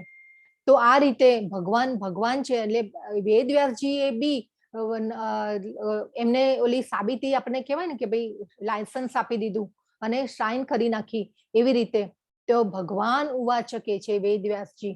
તો બીજો જે શ્લોક છે અધ્યાયનો, એમાં ભગવાન કે છે કે પૂર્ણ પુરુષોત્તમ પરમેશ્વરે કહ્યું, હે અર્જુન, તારા મનમાં આવી મલિનતા ક્યાંથી આવી? જીવનનું મૂલ્ય જાણનાર મનુષ્ય માટે તે લેશ માત્ર યોગ્ય નથી. તેનાથી ઉચ્ચતર લોકની નહીં પરંતુ અપયશની પ્રાપ્તિ થશે. તો હવે એક આપણે આ જે બીજો અધ્યાય છે ને એને 5 ખંડમાં વહેંચી શકીએ. તો એ 5 ખંડમાં એકચ્યુઅલી હવે છે ને અર્જુન જે છે એમનું ગિયર ચેન્જ કરશે. અત્યાર સુધી અર્જુન જે ડિપ્રેશનમાં આવી ગયા અને હવે પછી ભગવાનની શરણાગતિ આગળ સ્વીકારે છે 7મા શ્લોકમાં, અને એ પછી ભગવાન એમને ઉપદેશ આપવાનું સ્ટાર્ટ કરે છે. તો જે 11 થી 30 શ્લોકમાં જે છે ભગવાન કરુણાનો જવાબ આપશે. 31 થી 37 શ્લોકમાં ભગવાન આનંદ નથી, જે અર્જુને કીધું ન લડવાના કારણોમાં, તો એનો જવાબ આપશે. 38 થી 53 સુધી નિષ્કામ કર્મ માટે સમજાવશે ભગવાન, અને 54 થી 72 શ્લોકમાં ભગવાન જે છે એ સ્થિત પ્રજ્ઞ મનુષ્ય એટલે કે જે જ્ઞાની મનુષ્ય હોય કે જેને જ્ઞાન પ્રાપ્ત થઈ ગયું હોય, તો એના માટે એના લક્ષણો ભગવાન બતાવશે. અને એ સ્થિત પ્રજ્ઞ માણસ કેવો હોય એના માટે થઈ અને ભગવાન જે 54 થી 72 શ્લોકમાં ભગવાન બોલશે. તો જે હવે મેઇન ફિલોસોફી છે એ બીજા અધ્યાયની શરૂઆત છે. તો પહેલો અધ્યાય જે આપણે જોયા એ બેકગ્રાઉન્ડ હતું, અને એ બેકગ્રાઉન્ડમાં આપણે જેવી રીતે જોયું કે ભાઈ આપણે હીરો હોય, વિલન હોય, સાઇડ કેરેક્ટર હોય અને એ બધું હોય, અને પછી હીરોની એન્ટ્રી થાય. તો એવી રીતે જ હવે ભગવાન જે છે એ બોલવાનું સ્ટાર્ટ કરે છે અને ભગવાન કહે છે કે ભાઈ આવી મલિનતા તારામાં ક્યાંથી આવી? હવે ભગવાન કહે છે કે તું તો ક્ષત્રિય છે, તું તારો સ્વભાવ ક્ષત્રિયનો છે, બીજાનું રક્ષણ કરવા માટે તું નિર્માયેલો છે, અને તારામાં આવી મલિનતા ક્યાંથી આવી? તો તું યુદ્ધ નહીં લડે તો પછી તારી અપકીર્તિ ફેલાશે ને બદનામી તરફ તું આગળ વધીશ અને તું બેડ એક્ઝામ્પલ બનીશ આવનારી પેઢીઓ માટે. તો તું આવી જે મલિનતા જે છે તારામાં ક્યાંથી આવી? એ ભગવાન એમને કહે છે કે જો આવનારી પેઢીઓ પણ આનું અનુકરણ કરશે, એટલા માટે આ ભગવદ્ ગીતાનું જ્ઞાન જે છે ભગવાન આપવા માંગતા હતા. અને આવનારી પેઢીઓ જો અનુકરણ કરે, આપણે પણ જો અત્યારે જોયું છે કે આપણા ઘરમાં પણ આપણા માતા પિતા હોય અને બાળકો જે હોય એના માતા પિતાને જોઈ અને એનું અનુકરણ કરતા હોય, તો એવી જ રીતે તો આ અર્જુનને જોઈ અને આવનારી પેઢીઓ જે છે એ આ તારું અનુકરણ કરશે ને તું બેડ એક્ઝામ્પલ બનીશ, તું જો યુદ્ધ નહીં લડે. એટલે ભગવાન એને કર્મ કરવા માટે સમજાવે છે કે તારે ભાઈ કર્મ તો કરવું જ પડશે. આવનારી પેઢીઓ છે તારું અનુકરણ કરશે, તારું તું બેડ એક્ઝામ્પલ બનીશ. અને આવનારી પેઢીઓ પછી એમ થાય કે હવે કામ નથી થતું, છોડો ઘર બાર ને ચલો હરિદ્વાર. એટલે આ રીતે તો આ ભગવાન અર્જુનને કહે છે કે તારી મલિનતા આવી મલિનતા તારામાં ક્યાંથી આવી છે? તો એ પછી હવે જે અર્જુન જે છે એ અર્જુનજી છે એમનામાં થોડોક જે કરુણાનો ભાવ હતો એ છોડી અને ધીરે ધીરે હવે ભગવાનને કહે છે કે હવે હું તમારું શિષ્યત્વ સ્વીકારું છું અને હું તમને ગુરુ તરીકે માનું છું. અને એટલે આ શ્લોકથી જે અર્જુનજી છે ભગવાનનું શિષ્યત્વ સ્વીકારે છે અને એમનું ગિયર ચેન્જ કરે છે. તો આ જે હવે આપણે પણ ઘણીવાર કેવું છે કે ડોક્ટર પાસે જઈએ અને આપણે ડોક્ટરને ન કહીએ કે આપણને શું થાય છે, તો ડોક્ટરને કેવી રીતે ખબર પડે? તો એવી જ રીતે અર્જુનજીએ અત્યારે એમને જે બી મૂંઝવણ હતી ને જે કાંઈ પણ એમનું મોં સુકાઈ રહ્યું હતું, એમને બળતરા થતી હતી ચામડીમાં, અને આ રીતે અર્જુનજીએ છે એમની બધી મૂંઝવણો કહી ભગવાનને, અને એ પછી ભગવાનની શરણાગતિ સ્વીકારે છે. તો હવે આ જો ચિત્ર કેટલું સુંદર મનોહર ચિત્ર છે કે ભગવાનનો ભાવ જુઓ, અર્જુનજીનો ભાવ જુઓ કે શિષ્યત્વ સ્વીકારે છે.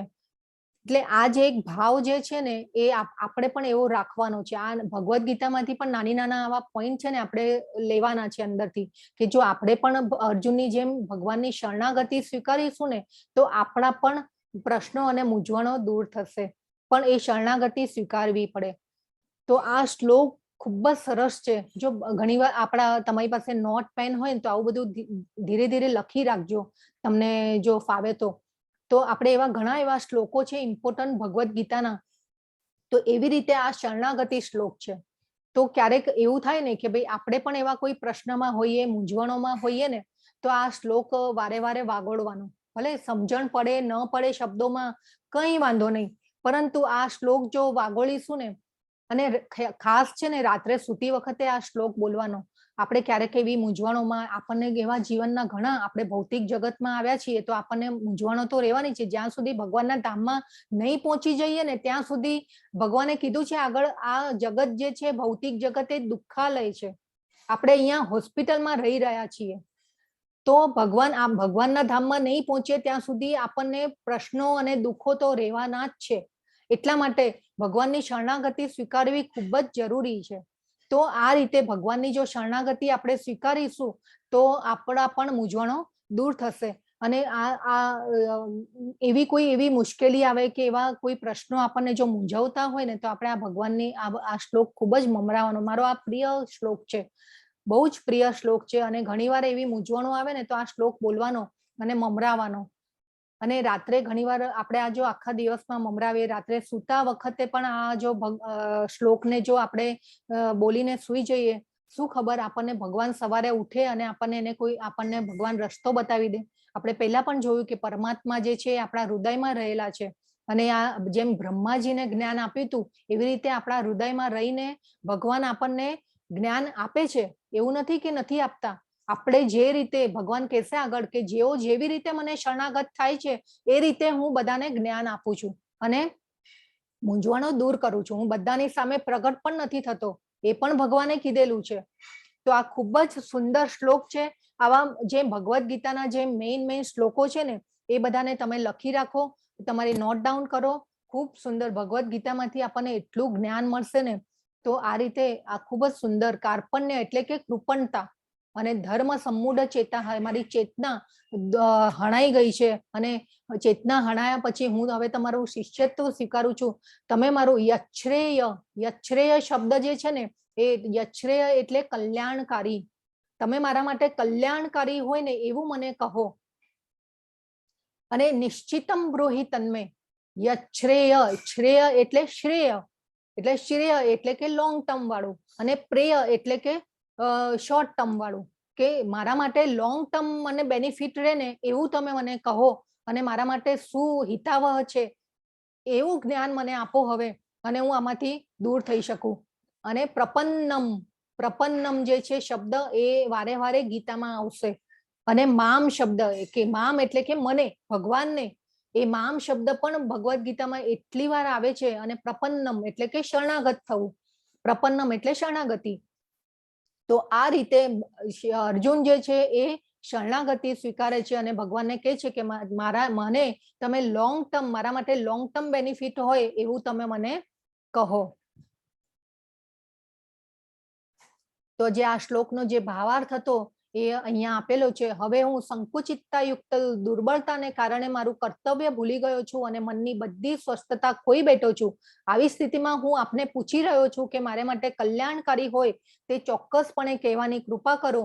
હું હવે આપનો શિષ્ય છું અને આપનો શરણાગત છું. કૃપા કરીને મને ઉપદેશ આપો. જે ભગવાનને આ ભગવાન શરણાગતિ સ્વીકારી અને ભગવાનને આજીજી કરે છે. જો આપણે પણ આવું કંઈ હોય ને તો ભગવાનને આજીજી ખાસ કરવી, તો ભગવાન આપણને આપણી મૂંઝવણો દૂર કરે છે. ખાલી શરણાગત અને સમર્પણ કરવાની જરૂર છે ભગવાનને. તો ભગવાન હવે આ જે 10મો શ્લોક છે, તમુવાચ ઋષિકેશ પ્રહસન્નીવ ભારત સેનયોરુભયોર મધ્યે વિષિદંતમિદમ વચઃ. તો આજે આ સંજય માટેનો શ્લોક છે. સંજયજી છે ધૃતરાષ્ટ્રને એમના ત્યાં બેસી એમના મહેલમાં બેઠેલા છે અને સંજય ધૃતરાષ્ટ્રને કહે છે કે હે ભરતવંશી ધૃતરાષ્ટ્ર, તે વખતે બંને સૈન્યોની વચ્ચે ભગવાન કૃષ્ણએ શોકગ્રસ્ત અર્જુનને સ્મિતપૂર્વક આ વચનો કહ્યા. જો અહીંયા ભગવાને સ્મિતપૂર્વક, સંજયજીએ પણ કેવો વર્ડ યુઝ કર્યો છે, સ્મિતપૂર્વક આ વચનો કહ્યા. હવે આપણે તો ઘણીવાર આપણે ગુજરાતીઓમાં તો આપણે એવું છે કે ઘણીવાર આટલું ચાલીને ભગવાન અર્જુનને કહી દે કે ભાઈ આટલું ચાલીને તું મને અહીંયા સુધી લઈ આવ્યો અને એ પછી તું હવે લડવાની ના પાડે છે. તો આપણે તો આવા આપણા કોઈ મિત્ર ને એવું કંઈ હોય તો આપણે તો શું કહીએ કે ભાઈ તું મને આટલો સુધી લંબાવીને લઈ આવ્યો ને હવે પછી લડવાની ના પાડીશ, તો આપણે તો ગુજરાતીમાં કહીએ કે ભાઈ બે ઝૂકી દઈશ તને. તો આ રીતે ભગવાન જે છે ને એ ભગવાનની પાસેની એક આ ક્વોલિટી છે. ભગવાનની ક્વોલિટી પણ સમજવાની જરૂર છે. તો ભગવાન જે છે ને એ આપણને કેટલું સ્મિતપૂર્વક અને અર્જુનને એવી રીતે સરસ રીતે સમજાવે છે, સરળતા અને અર્જુનને જે સમજાઈ જશે કે હવે સ્મિતપૂર્વક આ વચનો કયા, કે ભાઈ આ મલિનતા તારામાં ક્યાંથી આવી છે, એ સ્મિતપૂર્વક આ વચનો કયા છે ભગવાને. ભગવાન ખૂબ જ દયાળુ છે અને તે પણ ભગવાન ભક્ત માટે તો ખૂબ જ દયાળુ હોય છે. ભગવાન માટે જો આપણે એક ડગલું ચાલે ને તો ભગવાન 10 ડગલા આગળ ચાલે છે, એ રીતે હોય છે. હવે શ્રી ભગવાન ઉવાચ અશોચ્ય નન્વશોચ સ્ત્વં પ્રજ્ઞાવાદાંશ્ચ ભાષસે ગતા સુન ગતા અશુશ્ચ નાનુ શોચંતિ પંડિતાઃ. તો પૂર્ણ પુરુષોત્તમ પરમેશ્વર બોલ્યા, તું વિદ્વતા ભરી વાતો કરે છે પરંતુ જેનો શોક કરવા જેવો નથી તેના માટે તું શોક કરી રહ્યો છે. જેઓ વિદ્વાન હોય છે તેઓ જીવિત કે મૃત માટે શોક કરતા નથી. તો ભગવાન અહીંયા શું કહે છે કે તું આટલી વિદ્વતા ભરી વાતો કરે છે, તું તો ક્ષત્રિય છે અને આવી વાતો કરે છે અને તું જેના માટે શોક કરી રહ્યો છે, પણ વિદ્વાન જે હોય, પંડિત હોય, તેઓ જીવિત કે મૃત માટે શોક કરતા નથી. તો ભગવાને આવું કેમ કીધું, જીવિત કે મૃત માટે શોક કરતા નથી? તો આપણે આગળ જોઈશું કે કેમ જીવિત કે મૃત માટે આવું કીધું ભગવાને. તો આ રીતે તો આ જે શ્લોક જે છે ને એ પંડિતની વ્યાખ્યા છે કે પંડિત કોને કહેવાય. આગળ બી પંડિત કોને કહેવાય ને એ બધા અધ્યાયોમાં આવશે. તો આ પણ એક નોટ ડાઉન કરવા જેવો છે શ્લોક, કે પંડિતની વ્યાખ્યા આપેલી છે આ શ્લોકમાં. તો પંડિત જે છે એ કોણ કહેવાય કે પંડિત જે જીવિત કે મૃત માટે શોક કરતા નથી. તો આવું ભગવાને કેમ કીધું કે જીવિત કે મૃત માટે શોક કરતા નથી? તો ભગવાન કે છે એવું ક્યારે ન હતું કે જ્યારે હું ન રહ્યો હોઉં કે તું ન રહ્યો હોય અથવા તો આ બધા રાજાઓ ન રહ્યા હોય, અને એવું પણ નથી કે પછી ભવિષ્યમાં આપણે બધા નહીં હોઈએ. જો હવે આ ભગવાન છે ને 11 થી 30 શ્લોકમાં કરુણા માટેનો જવાબ આપે છે અર્જુનને, કે કરુણા, અહીંયા ભગવાને કરુણાને, અર્જુનની કરુણાને માન્ય નથી રાખી. હવે ઘણીવાર આપણને કરુણા છે ને ઘણીવાર સારી લાગતી હોય, દયા, કરુણા, આપણને કોઈ માણસ કરુણા, કોઈ માણસમાં આપણે કરુણા જોઈએ, દયા જોઈએ ને તો આપણને સારું લાગે. પરંતુ અમુક અમુક સિચ્યુએશનમાં કરુણા, જે ભગવાન કે છે કે કરુણાને માન્ય ન રાખવી જોઈએ. તો જે કરુણા જે છે એ ઘણીવાર આપણને સારી લાગે, પણ કરુણા માટે હિંસા પણ જરૂરી છે. તો ભગવાને યુદ્ધમાં હિંસા થશે, ભગવાન અર્જુને ભગવાનને કીધું કે ભાઈ આટલા બધા લોકો હણાશે અને હિંસા થશે તો મને પાપ લાગશે. તો આ જે કરુણાનો જવાબ છે ને એ હવે ભગવાન આપશે. તો કરુણા પણ કરુણાને અહીંયા માન્ય નથી રાખી ભગવાને. તો હિંસા જરૂરી છે, અમુક સિચ્યુએશનમાં હિંસા પણ જરૂરી છે, એ ભગવાન અહીંયા કહી રહ્યા છે. તો જેમ આપણે જોઈએ કે ભાઈ નરેન્દ્ર મોદીએ જે પાકિસ્તાન ઉપર જો સર્જિકલ સ્ટ્રાઇક ન કરી હોત તો હજી પણ આપણે ભારત ઉપર આતંકવાદી હુમલા જે છે એ ચાલુ રહ્યા હોત. તો એ રીતે ઘણીવાર હિંસા પણ જરૂરી છે. તો કૌરવો માટે, હવે કૌરવોને આપણે કાલે જોયું કે આતતાઈઓ કીધા કે ભાઈ આતતાઈઓ કેવા હોય કે એ ઝેર આપનાર, વિષ આપનાર, પછી જમીન હડપનાર, સ્ત્રીનું અપહરણ કરનાર, એ બધા એ જે છે એ બધા આતતાઈઓ કહેવાય. તો આપણે આતતાઈઓ પેદા થાય સમાજમાં તો એવા આતતાઈઓ માટે જે હિંસા છે એ જરૂરી છે. તો અહીંયા કરુણાને ભગવાને માન્ય નથી રાખી. તો ઘણીવાર આપણને એમ થાય કે ઘણા ફેમિલી જે છે, સારા સારા કુટુંબો છે, હવે એક એડમિનિસ્ટ્રેટિવ જે હોય ફેમિલી સારા કુટુંબોમાં, તો એ જો એ સાચો અને ધર્મના રસ્તે ન જનારા હોય તો એવા ફેમિલીના ફનાફાતિયા થતા પણ આપણે જોયેલા છે. તો એક એડમિનિસ્ટ્રેટિવની પણ જરૂર હોય છે, અને એ એડમિનિસ્ટ્રેટિવ જો ન સચવાય તો આપણે ફેમિલી જે છે એ આખું જે એ છે એ બધું નાશ પામે. એટલે એ રીતે, અને ખોટું કરવા વાળાને જો સમાજમાં સજા મળવી એકચ્યુઅલી જરૂરી છે. તો સમાજમાં જે સાચી રીતે જીવવું છે જેને, એને ન્યાય ન મળે તો શું થાય, કેવી અંધાધૂંધી ફેલાય. એટલે એના માટે પણ ભગવાને જે કીધું છે કરુણા ઘણીવાર માન્ય નથી, કરુણા અમુક સિચ્યુએશન અનુસાર કરુણાને માન્ય ન રાખવી જોઈએ. હવે આપણે આપણા ઉદાહરણમાં જોઈએ તો એવું આપણે સમજી શકીએ કે જો આપણને ખોટી રીતે આપણી કોઈ જમીન હડપી લે, ઇવન આપણા ઉપર કોઈ હુમલો કરે, કે આપણા ઘરમાં કોઈ ચોર આવ્યા તો આપણે ડિફેન્સ ન કરીએ, આપણી પોતાની જાતને રક્ષણ આપવા માટે આપણે એને ડિફેન્સ તો કરી શકીએ. તો એ તો કરવું જરૂરી જ છે. તો આવા જે ઉદાહરણો છે ને, આપણે એક સિમ્પલ ઉદાહરણ આ લીધું કે આપણે ડિફેન્સ કરવો જરૂરી છે એવી સિચ્યુએશનમાં. તો એવી જ રીતે ભગવાને અહીંયા જે છે હિંસાને માન્ય નથી રાખી. તો ભગવાન અર્જુનને કહે છે કે ભાઈ આ કરુણાનો તું બહાનું લઈ રહ્યો છે. જો આજનો અધ્યાય પણ છે ને ખૂબ લાંબો છે, અને ભગવાને બધા જે વિષયોને ટચ કરી લીધા છે. એટલે આજે પણ હું તમારો થોડોક 15-20 મિનિટ ટાઈમ વધારે લઈશ, પણ પ્લીઝ મારી સાથે તમે પણ બેર કરજો. તો આ રીતે ભગવાન જે છે ના પાડે છે કે ભાઈ તું કરુણાનું બહાનું લઈ રહ્યો છો, અને એ તારે કરુણાને માન્ય ન રાખવી જોઈએ. હિંસા પણ ક્યારેક જરૂરી છે. અને ભગવાન અહીંયા પાછું બીજું શું કે છે કે એવું ક્યારે ન હતું કે જ્યારે હું ન રહ્યો હોઉં કે તું ન રહ્યો હોય, અથવા તો આ બધા રાજાઓ ન રહ્યા હોય, અને એવું પણ નથી કે પછી ભવિષ્યમાં આપણે પણ બધા નહીં હોઈએ. હવે આવું ભગવાન કેમ કીધું? તો આ હવે આપણને પ્રશ્ન થાય કે અર્જુન એટલે તો અર્જુને આપણા માટે જ ગીતા કહી છે, અને ભગવાને આપણા માટે જ ગીતા કહી, અર્જુન દ્વારા આપણને સંદેશ આપ્યો. તો આ આપણે એક રીતે આપણે પણ જોઈએ તો આપણે પણ પહેલા પણ હતા, પછી પણ હોઈશું, અને અત્યારે પણ છીએ. તો આ કેમ ભગવાને આવું કીધું? તો પછી આપણને પ્રશ્ન થાય કે ભાઈ આપણે તો પછી કોણ છીએ? તો આપણને આ પ્રશ્ન થવો જોઈએ કે આપણે કોણ છીએ? તો આ હું શરીર છું. તો આ જે ભગવાન જે છે એ આપણને કહે છે કે તમે પહેલા પણ હતા, અત્યારે પણ છો અને પછી પણ રહેવાના છો. તો આ આપણને એક પ્રશ્ન થાય કે ભાઈ આ કેમ? તો જેવી રીતે કાર અને ડ્રાઈવર, કારને ચલાવવા માટે ડ્રાઈવર હોય છે, તો એવી રીતે જ આપણા શરીરને ચલાવવા વાળો જે છે એ આત્મા છે. તો એક આત્માનું પણ જ્ઞાન આપ્યું ભગવાને. તો આપણે એ સમજવાનું છે કે આપણે શરીર નથી, આપણે આત્મા છીએ. તો આપણા શરીરમાં આત્મા રહેલો છે, અને આત્મા શું છે? તો એ દિવ્ય કણ છે આત્મા. અને આત્માનું જે કદ જે છે એ આપણા જે વાળ, આપણે એક વાળ ઉપાડી લઈએ ને આપણા માથામાંથી, અને એ વાળની જે ટોચ હોય અને એ ટોચનો 10,000મો ભાગ કરીએ, તે એટલું આત્માનું કદ છે. તો એ આત્મા પણ આપણા હૃદયમાં રહેલો છે. અને જેવી રીતે કારને ચલાવવા માટે ડ્રાઈવરની જરૂર હોય, એવી રીતે જ આપણા શરીરમાં આત્મા રહેલો છે અને આપણા શરીરને ચલાવતો હોય છે. પણ એ આત્મા જે છે એ આપણે કીધું ને, આપણે વાત કરી કે આપણે મોહ માયામાં છીએ.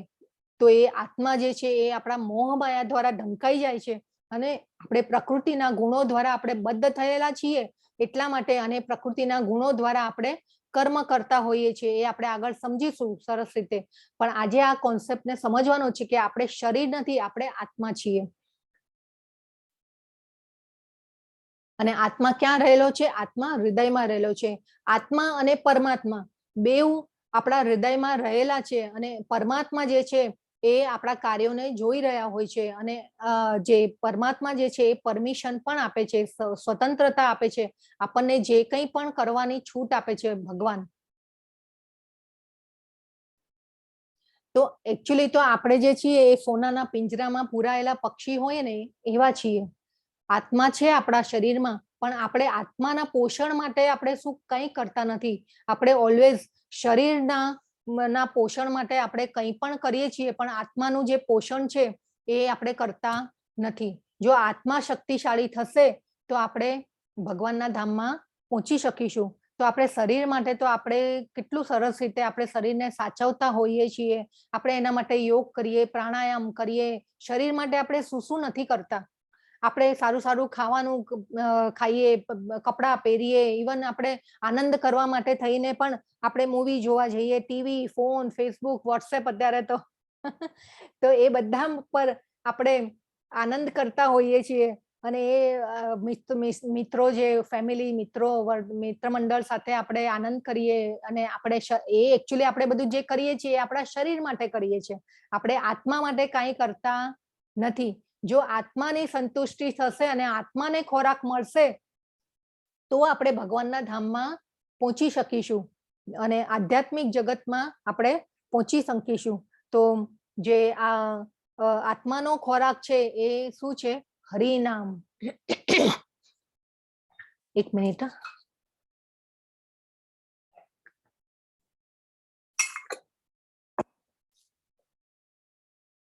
તો જે આત્માનો ખોરાક છે એ હરિનામ છે. તો હરિનામ આપણે કેમ લેવાનું છે? કે આત્માને સંતુષ્ટિ આપવા માટે, કે જેમ જેમ આપણે હરિનામ લેતા જશું, ભગવાનના કાર્યોમાં પરોવાઈશું, તો આપણી જે ચેતના જે છે એ શુદ્ધ થશે, આપણામાં પવિત્રતા આવતી જાય, અને એ પછી આપણી ઉચ્ચ ગતિ થતી જાય. આપણે ભગવાનના ધામમાં પહોંચવાની આ રીતે તૈયારી કરતા જઈએ. તો આ રીતે આત્માને આપણે જરૂર પોષણ આપવું જોઈએ. અને આ સોનાનું પિંજરું છે, તો આપણે એક ઉદાહરણ તરીકે લઈએ કે ભાઈ રાજા હોય, અને પછી રાજા સોનાનું પિંજરું અને એમાં પક્ષીને પાળે, અને ચાંદી રૂપાથી મઢાવે, સોનાથી ને મોતીઓથી મઢાવે, પણ ખાવાનું જ આપવાનું ભૂલી જાય. એવી રીતે એવું એક એક્ઝામ્પલ છે. પણ આપણે પણ એવું જ, આપણે સોનાના પિંજરામાં પુરાયેલા પક્ષી જેવા જ છીએ. આપણે એકચ્યુઅલી આત્માના પોષણ માટે કાંઈ કામ કરતા નથી. તો જે આપણે આત્માના પોષણ માટે શું કરવું જોઈએ? તો હરે કૃષ્ણ મહામંત્રનો જાપ કરવો જોઈએ. તો હરે કૃષ્ણ કૃષ્ણ કૃષ્ણ હરે હરે, હરે રામ રામ રામ હરે હરે. તો એ જો મંત્ર જાપ આપણે રોજ કરીએ તો આપણે આ ચૈતન્ય મહાપ્રભુ જ્યારે 500 વર્ષ પહેલા આવ્યા કળિયુગમાં, અને એમને સંકીર્તનનો મહાત્મય આપણને બધાને સમજાવ્યું. અને આ જે માળા જાપ કરવાના ફાયદા ખૂબ જ છે, અને આ આપણે આગળ બી સમજીશું. કે માળા આપણા જપ માળા કરવાથી શું ફાયદા થાય છે એ આપણે ધીરે ધીરે આગળ સમજીશું. તો આત્માનો ખોરાક છે એ હરિનામ છે. તો ચૈતન્ય પ્રભુએ આ સંકીર્તનનો ખૂબ જ મહિમા સમજાવ્યો અને બહુ ઈઝી રસ્તો આપણા માટે કરી આપ્યો. એકચ્યુઅલી જે સતયુગો આવે, સતયુગમાં છે ને ધ્યાન અને તપસ્યાનો કોન્સેપ્ટ હતો. એ પછી જે દ્વાપર યુગ આવ્યો, એમાં ત્રેતાયુગ આવ્યો, ત્યારે ત્રેતાયુગમાં યજ્ઞનો કોન્સેપ્ટ આવ્યો ભગવાનની ભક્તિ કરવા માટે. અને એ પછી દ્વાપર યુગમાં અર્ચા વિગ્રહની જે પૂજા અર્ચના થાય મંદિરોમાં, વિગ્રહ એટલે કે મૂર્તિ, ભગવાનની જે મૂર્તિઓ હોય એને વિગ્રહ કહેવાય. તો એ વિગ્રહ જે આવ્યા એનો કોન્સેપ્ટ આવ્યો. અને અત્યારે કળિયુગમાં જે હરિનામ નો કોન્સેપ્ટ આ ચૈતન્ય મહાપ્રભુ લઈને આવ્યા કે ભાઈ એમને ભગવાનને ખબર હતી કે કળિયુગમાં જે છે આપણે આટલું કરી નહીં શકીએ આ બધી વસ્તુઓ, તો ભગવાને સહેલો રસ્તો બતાવ્યો કે હરિનામ લેવાથી પણ આપણે ભગવાન સુધી પહોંચી જઈશું. તો એના માટે ચૈતન્ય મહાપ્રભુએ ખૂબ સરસ સંકીર્તનનો મહિમા ફેરાવ્યો અને હરે કૃષ્ણ મહામંત્રનો જપ આપણને આપ્યો, મહામંત્ર આપ્યો આપણને. તો આ ચૈતન્ય મહાપ્રભુ એવા ખૂબ સરસ આપણને હરે કૃષ્ણ મંત્ર આપ્યો અને આપણે આ જો મંત્રનો જાપ કરીએ તો આપણે આત્માની સંતુષ્ટિ થાય અને ભગવાનના કાર્યોમાં આપણે પરોવાઈએ તો આત્માની સંતુષ્ટિ થાય છે. તો આપણે આત્મા છીએ, જીવાત્મા એટલે કે આપણે સજીવો, જે પણ સજીવો છે એ બધામાં આત્મા રહેલો છે અને પરમાત્મા રૂપે પણ ભગવાન રહેલા છે. કોઈ પણ વનસ્પતિથી માંડીને કોઈ પણ જીવ જે છે, સજીવ જીવો છે, એમાં બધામાં ભગવાન રહેલા છે. અને આપણે આગળ પણ વાત કરી કે અહમ બીજ પ્રદ પિતા, અને બીજ આપનાર કોણ છે? તો પરમાત્મા છે, ભગવાન છે. તો અહીંયા ભગવાન કહે છે દેહિનોસ્મિન યથા દેહે કૌમારમ યૌવનમ જરાતઃ તથા દેહાંતર પ્રાપ્તિ ધીરસ્તત્ર ન મુહ્યતિ. દેહિનોસ્મિન યથા દેહે, દેહી એટલે આત્મા અને દેહે એટલે કે શરીરમાં આત્મા રહેલો છે. અને એ આત્મા જે છે કુમારમ યૌવનમ જરા, કુમાર અવસ્થામાંથી યૌવનમાં, પહેલા બાલ્ય અવસ્થા હોય, પછી કુમાર અવસ્થા, યૌવન અવસ્થા, અને એ પછી આવે જે છે એ ઘડપણ આવે એટલે કે જરા વ્યાધિ, જન્મ મૃત્યુ જરા વ્યાધિ. એ આપણે આ ભૌતિક જગતમાં આપણે જન્મ મૃત્યુ જરા વ્યાધિ આપણે ભોગવીએ છીએ. તો જેવી રીતે દેહધારી આત્મા શરીરમાં કુમારાવસ્થામાંથી યુવાવસ્થામાં અને પછી વૃદ્ધાવસ્થામાં એમ નિરંતર પસાર થતો રહે છે, તેવી જ રીતે મૃત્યુ પછી આત્મા બીજા શરીરમાં પ્રવેશે છે. ધીર પુરુષ આવા પરિવર્તનથી મૂંઝાતો નથી. તો હવે આ જે છે ભગવાન એ આત્માના ગુણધર્મો બતાવી રહ્યા છે કે આત્મા જે છે એ શાશ્વત છે, અવિનાશી છે. અને જેવી રીતે આત્મા એક પછી એક, આપણે જેમ વસ્ત્રો બદલીએ ને, આપણે જેમ કપડા ચેન્જ કરીએ, એવી રીતે એક શરીર છોડીને બીજા શરીરમાં પ્રવેશે છે. તો આ રીતે જે આત્મા જે છે એ પરિવર્તન કરતો રહે છે. પરંતુ આત્મા જે છે એ આદિકાળથી જે છે એ આત્મા અવિનાશી, શાશ્વત કીધો છે આત્માને. અને આત્મા કેવો હોય છે કે દિવ્ય ગુણ ધરાવતા હોય છે. આત્મા જે છે એનું સ્વરૂપ કેવું છે? શુદ્ધ છે. પરંતુ આપણે મોહ માયામાં ઢંકાઈ જઈએ છીએ એટલે આપણે, અને આત્માનો ખોરાક આપણે શું કીધું કે હરિનામ કરતા નથી ને, સંતુષ્ટિ નથી આપતા આત્માને, એટલે આપણે આ કર્મોમાં, જન્મ મરણના ચક્રોમાં ફસાઈએ છીએ. તો આ રીતે જે ભગવાન મૃત્યુ સમયે આત્મા બીજું શરીર લે છે, અને જેવી રીતે આપણું જયારે કર્મનું બંધન પૂરું થાય ને અને મૃત્યુ નક્કી થાય, મૃત્યુ ક્યારે નક્કી થાય કે આપણું કર્મનું બંધન પૂરું થાય અને એ પછી આપણને આપણું બીજું નવું શરીર ક્યાં મળશે, કેવી રીતે મળશે એ નક્કી ન થાય ત્યાં સુધી આપણે મૃત્યુ થતું નથી. તો આ એક આપણી કર્મ અવધિ પૂરી થાય એટલે આપણું મૃત્યુ થાય અને બીજું નવું શરીર મળે. તો આ જે જન્મ મરણનું જે ચક્ર છે ને એ ચાલુ જ રહે છે. તો આ આત્મા જે છે એ આવી રીતે એક શરીરમાંથી બીજા શરીરમાં પરિવર્તન કરતો રહે છે. એકચ્યુઅલી છે ને આ ખૂબ આ બી શ્લોકોને સમજવાની ખૂબ જરૂર છે કે આ બધા શ્લોકો જો સમજીશું ને તો આપણા જે સ્વજનોના જ્યારે મૃત્યુ થાય ને ત્યારે આપણને બહુ દુઃખ ન થાય, આપણે ભાંગી ન પડીએ. જો આ બધા શ્લોકોને સમજીશું ને તો એ વખતે આપણે ભાંગી નહીં પડીએ. તો આ શ્લોકો પણ સમજવાની જરૂર છે. તો આ જે છે એ શરીરના પરિવર્તનો છે. અને જેવી રીતે જે હવે નાનું બાળક હોય ત્યારે કેવું નાનું સાયકલ ચલાવતી હોય 3 પૈડા વાળું, એ પછી મોટું થાય ત્યારે બાઇસિકલ ચલાવે, એ પછી સ્કૂટર આવે, એ પછી ગાડી આવે, પણ ચલાવવા વાળો કોણ હોય? એક જ હોય. તો એવી રીતે આત્મા જે છે એ એક જ હોય છે અને શરીરો બદલતા રહે છે. આત્મા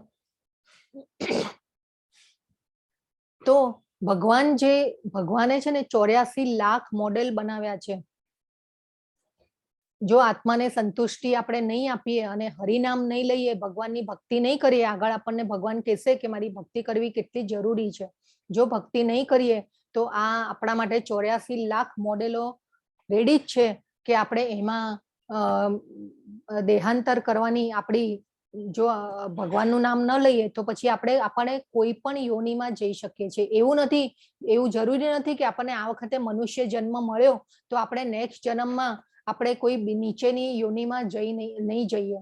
જો આપણા કર્મોના હિસાબથી લઈ અને આપણે જેવા કર્મો આપણે કર્યા હશે, આપણે જેવું જીવન જીવ્યા હોઈશું એ પ્રમાણે આપણને નવું શરીર મળશે. તો ભગવાનનું નામ અને આપણે આત્માની સંતુષ્ટિ નહીં આપીએ તો એટલે કે આ જે જીવન છે એ નવા જીવનની તૈયારી રૂપે આપણને આ મનુષ્ય જીવન મળે છે.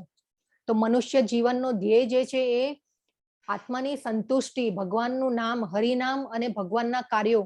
આગળ ભગવાન ઘણું બધું આગળ સમજાવશે. અત્યારે તમને એમ લાગશે કે આ ભાઈ બહુ ઘણી હાઈ ફિલોસોફી છે કે ભગવાનની, કે ન સમજાય, પણ હજી ઘણા આગળ આપણે 16 અધ્યાય બીજા જોવાના છે અને ઘણું જ્ઞાન આપશે ભગવાન અને ધીરે ધીરે આપણને આ બધી ફિલોસોફી સમજાતી જશે. તો કોઈ ચિંતા નહીં કરવાની, આપણે ધીરે ધીરે બધું સમજતા જઈશું. તો આ ભગવાન હવે જેવી રીતે આપણે કારના જે મોડેલો હોય કેવા અલગ અલગ કે ભાઈ 5 કે 7 મોડેલો હોય, પણ ભગવાને તો 84 લાખ મોડેલ બનાવ્યા છે. અને આ રીતે જો આપણે જેવા કર્મ કરશું એ પ્રમાણે આપણને નેક્સ્ટ જન્મ મળશે. તો આ મનુષ્ય જીવન આ વખતે આપણને જે મળ્યું છે એમાં આપણે ભગવાનને ભજી લેવા જોઈએ. અને ભગવાન આગળ કહેશે કે આપણને કેવી રીતે, જો આપણે તૈયારી કેવી રીતે કરવાની, તો આપણે એનો અભ્યાસ કરશું. જેમ જેમ ભગવાનની ભક્તિમાં લીન થઈશું એમ આપણો જે આત્મા જે છે એ સ્ટ્રોંગ થતો જશે. અને જેમ જેમ હરિનામ જાપ કરશું એમ આપણો આત્મા સ્ટ્રોંગ થતો જશે. અને આ રીતે તો જે 14મો શ્લોક છે, માત્ર સ્પર્શાસ્તુ કૌંતેય શીતોષ્ણ સુખ દુઃખદા આગમા પાઈનો નિત્યા સ્થાન સ્થિતિક્ષ સ્વભારત. તો જે ભગવાન કે છે કે જેવી રીતે દેહધારી આત્મા આ શરીરમાં કુમારાવસ્થામાંથી યુવાવસ્થાના અને પછી વૃદ્ધાવસ્થામાં એમ નિરંતર પસાર થતો રહે છે, તેવી રીતે મૃત્યુ પછી આત્મા બીજા શરીરમાં પ્રવેશે છે અને ધીર પુરુષ આવા પરિવર્તનથી મૂંઝાતો નથી. તો આપણા કર્મોના હિસાબથી આપણને આપણા જીવનમાં આ સુખ અને દુઃખ આવતા હોય છે. અને પતઝડ જે અત્યારે અહીંયા ઝાડનું જે એક્ઝામ્પલ આપ્યું છે, જેવી રીતે ઝાડમાં વસંત ઋતુમાં પાનખર ખીલે, પાનખર ઋતુ હોય, વસંત ઋતુ હોય, એવી રીતે આપણા જીવનમાં પણ આપણા કર્મોના હિસાબથી આપણે જેવા કર્મો કર્યા હોય એ રીતે આપણું જીવન જે છે આપણે જીવી રહ્યા હોઈએ છીએ. અને એ કર્મો જે છે એ આપણે આપણા આત્માને સ્ટ્રોંગ બનાવી, એકચ્યુઅલી મનુષ્ય જીવન એવું છે ને કે આપણે આપણા કર્મોને બાળી પણ શકીએ અને નવા કર્મો આપણે સારા ઉત્પન્ન પણ કરી શકીએ. એ મનુષ્ય જીવનમાં જ આપેલું છે. કોઈ એવી યોની બીજી નથી કે એમાં આપણને ઓપ્શન મળે.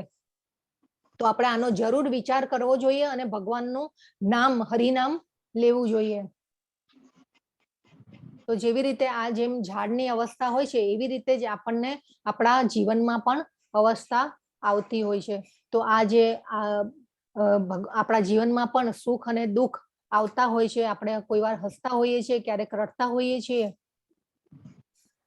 એ પછી આવે છે 20મો શ્લોક છે, આત્મા માટે કોઈ પણ વખતે જન્મ નથી અને મરણ પણ નથી. તે ક્યારેય જન્મ્યો ન હતો, જન્મ લેતો નથી અને જન્મવાનો પણ નથી. તે અજન્મા, સનાતન, ચિરસ્થાયી તથા પુરાતન છે. જ્યારે શરીર હણાય છે ત્યારે પણ તે હણાતો નથી. તો અહીંયા આત્માનો ગુણધર્મ બતાવ્યો ભગવાને. તો આત્મા જે છે એ ચિરકાળથી અસ્તિત્વમાં છે.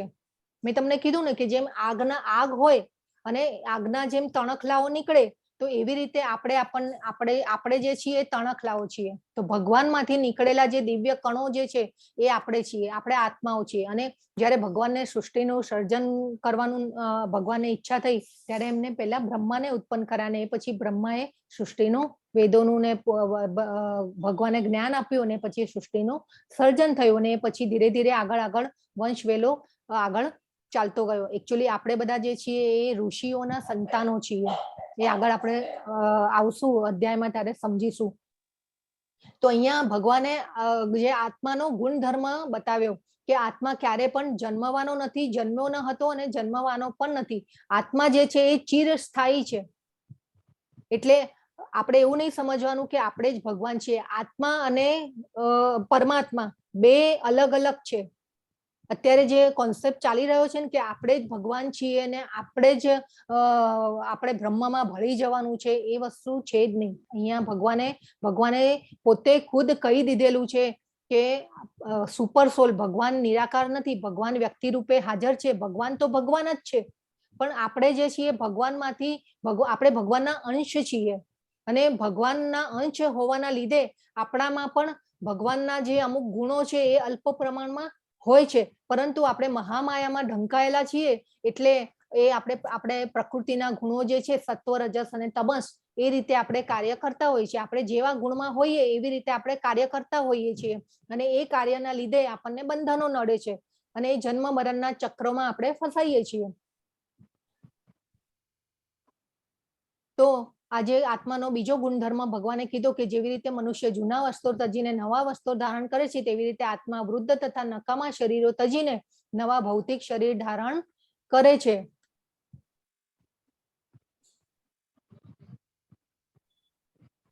એ પછી ભગવાન કે છે ગુણધર્મ બતાવે છે આત્માનો કે આત્માને કોઈ પણ શસ્ત્રથી છેદી શકાતો નથી, અગ્નિથી બાળી શકાતો નથી અને પાણીથી ભીંજવી શકાતો નથી કે પવનથી સૂકવી શકાતો નથી. તો આ બધા ભગવાને આત્માના ગુણધર્મો કીધા.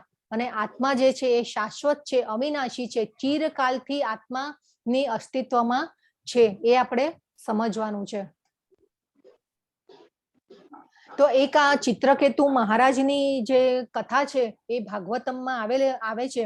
જે ભાગવતમનો છઠ્ઠો સ્કંદ જે છે એમાં અધ્યાય 14, 15 અને 16 આ ચિત્રકેતુ મહારાજની ઘટના આવે છે. અને એ ચિત્રકેતુ જે મહારાજ છે એ રાજા હતા અને એ રાજાને ઘણી રાણીઓ હતી. અને એ રાણીઓ પરંતુ રાણી હોવા છતાં રાજાને પુત્ર નહોતો. તો એ પુત્ર માટે થઈ અને રાજા જે છે તપશ્ચર્યા કરે છે. અને તપશ્ચર્યા કરતા એમને નારદ મુનિ આવે છે એમની પાસે. નારદ મુનિ આવીને અને રાજા છે નારદ મુનિને એમની આપવીતી કહે છે. અને રાજા નારદ મુનિને કહે છે કે મને એક પુત્ર આપો તમે. તો નારદ મુનિ રાજાને કહે છે કે તમે અત્યારે પણ દુઃખી છો પુત્ર માટે થઈને, પણ જ્યારે તમે પુત્ર અવતરશે તો તે છતાં પણ તમે દુઃખી જ રહેવાના છો. તમે અને એ પછી રાજા જે છે નારદ મુનિને આજીજી કરે છે. અને નારદ મુનિ છે એ તથાસ્તુ કહી અને નીકળે છે. અને પછી એ રાજાને એક રાણી થકી પુત્ર થાય છે. એકચ્યુઅલી નારદ મુનિ જે છે ને એ ઓલવેઝ બધા ત્યારે વૈદિક કાળમાં નારદ મુનિ પાસે બી એવી શક્તિ. નારદ મુનિ જે છે એ પણ ભગવાનનો અવતાર છે અને એ ભક્તોના ઉદ્ધાર કરવા માટે બધા લોકમાં ફરતા હતા.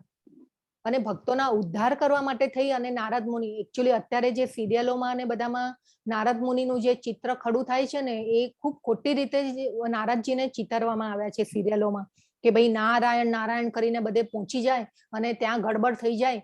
તો નહીં, એવું નથી. નારદજી તો ભગવાનના ભક્ત હતા અને એ ભક્ત હતા. અને એ નારદજી આવે છે અને એ પછી રાજા જે છે નારદજી આવીને તથાસ્તુ કહે છે અને રાજાને પુત્ર થાય છે એક રાણી થકી.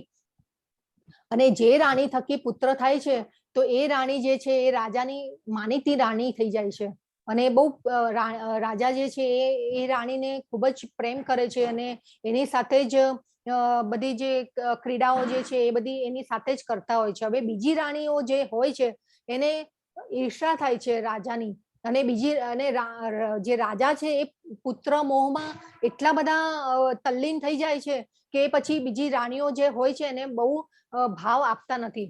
એટલા માટે જે રાણીઓ જે હોય છે એને ઈર્ષા થાય છે અને એ ઈર્ષાના લીધે થઈ અને એ પછી જે પુત્ર હોય છે એને ઝેર આપી અને મારી નાખે છે પુત્રને. બીજી રાણીઓ જે હોય છે એ ઝેર આપી અને મારી દે છે. તો એ પછી પુત્રનું મૃત્યુ થાય છે તો રાજા જે ખૂબ જ દુઃખી થઈ જાય છે અને એ દુઃખી થવાના લીધે થઈ અને એ પાછા બહુ રુદન કરે છે અને એ પછી પાછા નારદજીને યાદ કરે છે. નારદજી આવે છે અને એ નારદજીને કહે છે રાજા કે ભાઈ મને કોઈ પણ હિસાબે મારા પુત્રને તમે પાછો લઈ આવો. નારદજી ના પાડે છે કે ભાઈ એનો તો હવે બીજે જન્મ થઈ ચૂક્યો હશે, હું તમને ન લાવી શકું. તે છતાં પણ રાજા ખૂબ જ રુદન કરે છે અને એ નારદજીને કહે છે કે કોઈ પણ મને બસ એકવાર તમે મને મારા પુત્રને મેળવી આપો. તો નારદજી શક્તિથી એ પુત્રને લાવે છે અને પુત્રને જુએ છે તો રાજા ખૂબ હર્ષ વિભોર થઈ જાય છે. અને એ પછી રાજા જે છે એ પુત્રને પૂછે છે કે ભાઈ તું ક્યાં હતો, તું મારો અને મારા વાલા પુત્ર. અને એ આજીજી અને એકદમ જે હર્ષ વિભોર થઈ અને પુત્રને બહુ વાલ કરે છે અને પુત્રને પૂછે છે કે ભાઈ તું ક્યાં હતો.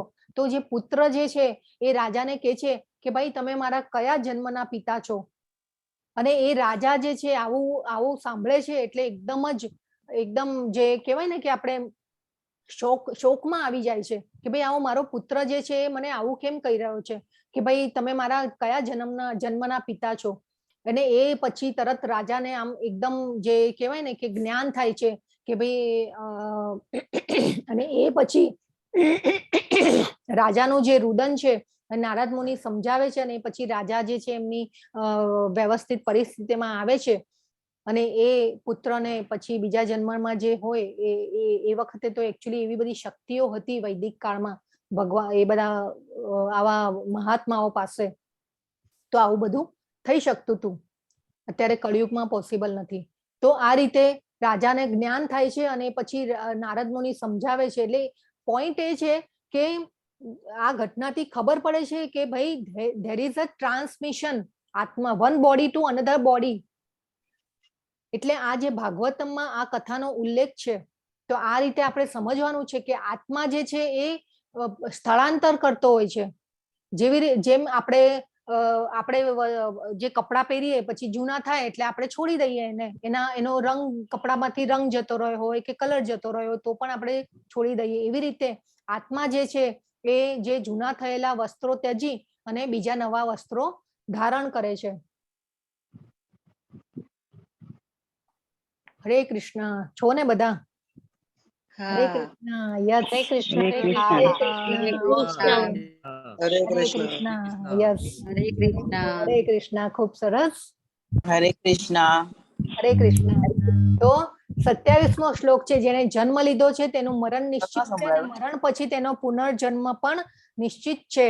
અને માટે જે નિવારી ન શકાય એવા તારા કર્તવ્ય કર્મ અંગે તું શોક કરે તે યોગ્ય નથી. હવે ભગવાન અર્જુનને કહે છે કે આ તું શોક કરી રહ્યો છે પરંતુ તારા જે દાદાઓ ને આ જે ગુરુઓ જે હતા એ પહેલા પણ હતા, અત્યારે પણ છે અને પછી પણ રહેવાના છે.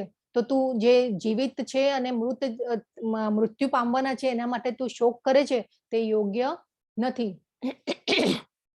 એકચ્યુઅલી તો છે ને આપણી જે એજ્યુકેશન સિસ્ટમ છે ને એમાં પણ મૃત્યુ પછીના જીવન વિશે ક્યાંય ભાઈ ઉલ્લેખ નથી કરવામાં આવતો.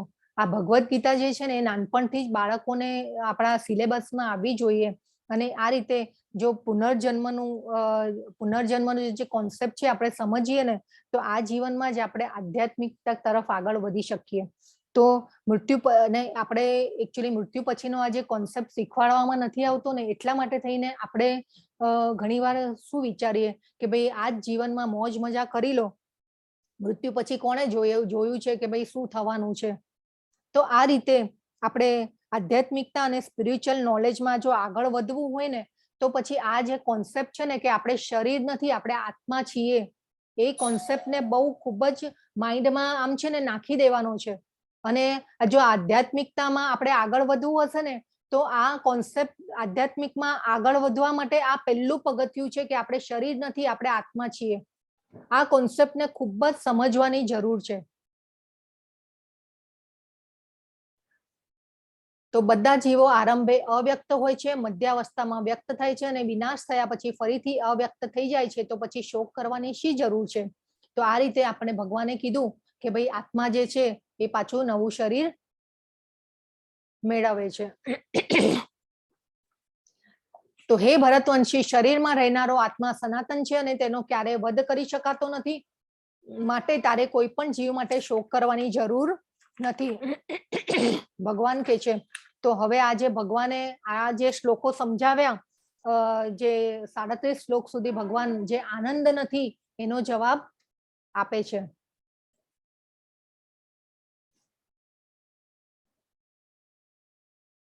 તો ભગવાન કે છે, હે કુંતી પુત્ર, જો તું યુદ્ધમાં હણાઈ જઈશ તો સ્વર્ગ પ્રાપ્ત કરીશ, અથવા જો તું જીતીશ તો પૃથ્વીના સામ્રાજ્યનું સુખ ભોગવીશ. તેથી દ્રઢ નિશ્ચય પૂર્વક ઉભો થા અને યુદ્ધ કર.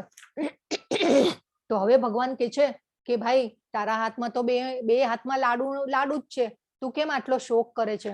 કે ભાઈ તું જીતી જઈશ તો તને પૃથ્વીનું રાજ્ય મળશે, સ્વર્ગ, અને તું હારી જઈશ તો તને સ્વર્ગ મળશે. તો પછી તું શેના માટે શોક કરે છે? તારા હાથમાં તો બે હાથમાં લાડુ જ છે, તો પછી શોક કરવાનું શું કારણ છે? તો ભગવાન અહીંયા કહે છે કે તમારા દુશ્મનો તમને ઘણા નિર્દય શબ્દોમાં વણવશે અને તારી ક્ષમતાનો તિરસ્કાર કરશે. તારા માટે વધુ પીડાદાયક શું હોઈ શકે? હવે અર્જુન જે છે ને એ ક્ષત્રિય હતા અને ક્ષત્રિયોનો ધર્મ શું હોય કે પ્રજાનું રક્ષણ કરવાનું. ક્ષત્રિય પહેલા જે વૈદિક કાળમાં, અને ભગવાન આગળ પણ કહે છે, ભગવાને છે ને 4 ધર્મોની સ્થાપના કરી. એ કેવી રીતે કે જે ગુણ કર્મ વિભાગ શયો, એ ભગવાન આગળ સમજાવશે કે ભગવાને આપણા ગુણો અને કર્મ ની સાથે લઈ અને આવા વિભાગો કરેલા છે. તો બ્રાહ્મણ, ક્ષત્રિય, વૈશ્ય અને શૂદ્ર, તો જે ગુણો, આપણા ગુણો પ્રમાણે ભગવાને આ વિભાગો કરેલા છે. એકચ્યુઅલી જે અત્યારે આપણે જે છીએ ને કે જાતિ ભેદ ને બધું જે છે એવું ક્યાંય ભગવાને ઉલ્લેખ નથી કર્યો, કે છૂત અછૂત કે જે પણ છે એ ક્યાંય ભગવાને એવો ઉલ્લેખ કર્યો નથી. એકચ્યુઅલી આપણે બધા જે છીએ એ સનાતન ધર્મી કહેવાઈએ. ધર્મ એક જ છે કે ભગવાનને પામવાનો. તો એ જે છે એ ભગવાન જે છે એ ક્ષત્રિયનો ધર્મ જે છે એ અને વર્ણાશ્રમ વ્યવસ્થાની સ્થાપના પણ ભગવાને જ કરેલી છે. અને ગુણ અને કર્મોના ની સાથે ભગવાને એવી વ્યવસ્થા કરેલી હતી કે જે જો કોઈ કુળમાં બાળકો જન્મે પણ એનો જે સ્વભાવ હોય કે ભાઈ એને વેદોનું કે શાસ્ત્રોનું જ્ઞાન લેવાની ઈચ્છા હોય તો એ બ્રાહ્મણ કુળમાં, એટલે ગુરુકુળમાં એને મોકલાવવામાં આવતો અને એ બ્રાહ્મણ થઈ શકે. એ પછી જે છે કે ક્ષત્રિય, તો જો એનામાં એવા ગુણો હોય કે જે લડી શકતો હોય તો એને એવી વિદ્યા શીખવવામાં આવતી કે એ પ્રજાનું રક્ષણ કરી શકે અને યુદ્ધ વિદ્યા શીખવાડવામાં આવતી. તો એ રીતે ભગવાને ગુણ અને કર્મો થકી આ વિભાગો કરેલા હતા. અને આશ્રમોની વ્યવસ્થા પણ એવી રીતે કરેલી હતી કે બ્રહ્મચર્યાશ્રમ, ગૃહસ્થાશ્રમ, વાનપ્રસ્થમ ને સંન્યાસાશ્રમ. તો બ્રહ્મચારી અવસ્થામાં આજે જ્ઞાન, જે આ વેદોનું અને શાસ્ત્રોનું જ્ઞાન આપવામાં આવતું, એ પછી ગૃહસ્થાશ્રમ જે મનુષ્ય હોય એ ભોગવે, એ પછી વાનપ્રસ્થાશ્રમમાં જ્યારે જાય ત્યારે ભગવાનને પામવા માટે એ તપ કરતા, અને એ પછી છે સંન્યાસાશ્રમ. તો એ રીતે ભગવાને ગુણ કર્મથી લઈ અને ભગવાને ગુણ અને કર્મોના થકી એ આ વિભાગો કરેલા છે. પરંતુ અત્યારે જે બધું આપણે જોઈ રહ્યા છીએ કે જે જાતિ ભેદ અને ધર્મ, કેટલા ધર્મો બધા સ્થપાયા, એ પછી અલગ અલગ, પણ એ બધું જે છે એ આપણે ઊભું કરેલું છે, મનુષ્યોએ ઊભું કરેલું છે. તો હવેનો જે શ્લોક છે ખૂબ ઇમ્પોર્ટન્ટ છે કે નેહાભિક્રમનાશોસ્તિ પ્રત્યવાયો ન વિદ્યતે સ્વલ્પમપ્યસ્ય ધર્મસ્ય ત્રાયતે મહતો ભયાત. તો આ જે બુદ્ધિ યોગમાં પ્રયાસ કરવામાં કોઈ હાનિ નથી કે હાસ પણ નથી, અને આ માર્ગે કરેલી થોડીશી પ્રગતિ પણ વ્યક્તિનું મહાન ભયમાંથી રક્ષણ કરી શકે છે. હવે જો ભગવાને આપણને કેટલી ક્લેરિટી આપી દીધી કે સ્વલ્પમપ્યસ્ય ધર્મસ્ય, કે ભગવાન માટે કરેલું કોઈ પણ કાર્ય, અલ્પ એટલે આપણને ખબર છે કે અલ્પ એટલે થોડું, તો ભગવાન માટે કરેલું થોડું પણ કાર્ય જે હશે એ મોટામાં મોટા ભયથી આપણને બચાવે છે. તો આ એક ભગવાને આપણને શ્યોરિટી આપી દીધી આપણને કે તું ચિંતા નહીં કર, તું મારા માટે ખાલી કર્મ કર, એટલી આપણને શ્યોરિટી આપી દીધી છે. તો જે આપણે અત્યારે જોઈએ કે આપણા જે આ બધા જે આ કોર્સ ચાલી રહ્યો છે એમાં જે બધા વોલેન્ટિયર્સ કામ કરી રહ્યા છે, એ પછી આપણે આ જે ગીતા યજ્ઞ ચાલી રહ્યો છે એમાં ટીચર્સ વોલેન્ટિયર્સ બધા જે કામો કરી રહ્યા છે, તો એ શેના માટે કામ કરી રહ્યા છે? તો આ સ્વલ્પમ અપ્યસ્ય ધર્મસ્ય, એના માટે આપણે કામ કરી રહ્યા છે. બધા નિસ્વાર્થ ભાવે સેવા આપી રહ્યા છે. તો ઇવન આપણે ભગવાન માટે જો આપણે લગભગ ગુજરાતીઓના ઘરમાં તો જે સેવા પૂજા ને બધું થતું જ હોય છે, આપણે જોયેલું છે. તો એ ભગવાન માટે જે તમે કર્મ કરો છો એ તમારા અકાઉન્ટમાં જાય છે, બધું અકાઉન્ટમાં જમા થાય છે. તો સ્વલ્પમ અપ્યસ્ય ત્રાયતે મહતો ભયાત, તો મોટામાં મોટા ભયથી આપણે બચી જઈએ છીએ જો આપણે આત્માને સંતુષ્ટિ આપશું અને ભગવાન માટે આપણે કાર્ય કરશું, તો આપણે મોટામાં મોટા ભયથી બચી જઈશું. જો આ જે શબ્દો છે ને એ ભગવાનના છે. હું મારું પોતાનું કાંઈ બોલતી નથી કે આ જે ગુરુ ને આચાર્યોએ આપણા માટે આ જે ગીતા જે છે એને સરળતા કરી આપી સમજવામાં, અને જે ભગવાને કીધા શબ્દો એ આપણને સરળ રીતે સમજાય એ રીતે આપણા ગુરુઓએ આટલો સરસ આપણને કોર્સ કન્ડક્ટ કર્યો. તો આ બધું આપણે ખૂબ જ સમજવાની જરૂર છે કે ભગવાન માટે કોઈ પણ કાર્ય કરેલા હશે તો એ આપણને મોટામાં મોટા ભયથી બચાવશે. તો આ એક જે ઉલ્લેખ છે, જે જ્યારે રામ અવતાર થયો ભગવાનનો, ત્યારે જે આ નાની ખિસકોલી જે છે એને નાની સેવા કરેલી, કે જે બધા વાનરો હતા એ પથ્થરો નાખતા હતા રામ લખીને, અને આ જે ખિસકોલી જે છે એ એના મોઢામાં જે રેતી હોય એ ભરી ભરી અને સમુદ્રમાં નાખતી હતી. એ કેમ નાખતી હતી? કેમ કે એ બે જે પથ્થરો હોય એની વચ્ચે જે પથ્થરોનું જોડાણ માટે જે એક ઓલું જોઈએ, એક જે પદાર્થ જોઈએ જે જોડાઈને રહી શકે બે પથ્થરો, તો આ જે ખિસકોલી છે એ એની નાની સેવા આપી રહી હતી. ને એ પછી ખિસકોલીને ભગવાને હાથમાં લઈ અને પછી એના ઉપર હાથ ફેરવ્યો છે, અને એ પછી એના જે નિશાન છે અત્યારે પણ આપણે ખિસકોલીઓ ઉપર જોઈ રહ્યા છે. તો નાનામાં નાની આવી સેવા છે એ આપણને ભગવાનના જે મોટામાં મોટા ભયથી આપણને બચાવે છે અને આપણી રક્ષા કરે છે. તો જે 44મો શ્લોક છે, ભોગૈશ્વર્ય પ્રસક્તાનામ તયા પ્રવૃત્ત ચેતસામ વ્યવસાયાત્મિકા બુદ્ધિ સમાધૌ ન વિધીયતે. જે મનુષ્ય ઇન્દ્રિય ભોગ તથા ભૌતિક ઐશ્વર્ય પ્રત્યે અતિશય આસક્તિ ધરાવે છે તથા આવી વસ્તુઓથી મોહગ્રસ્ત થઈ જાય છે, તેમના મનમાં પરમેશ્વરની ભક્તિમય સેવા વિશે દ્રઢ સંકલ્પ થતો નથી.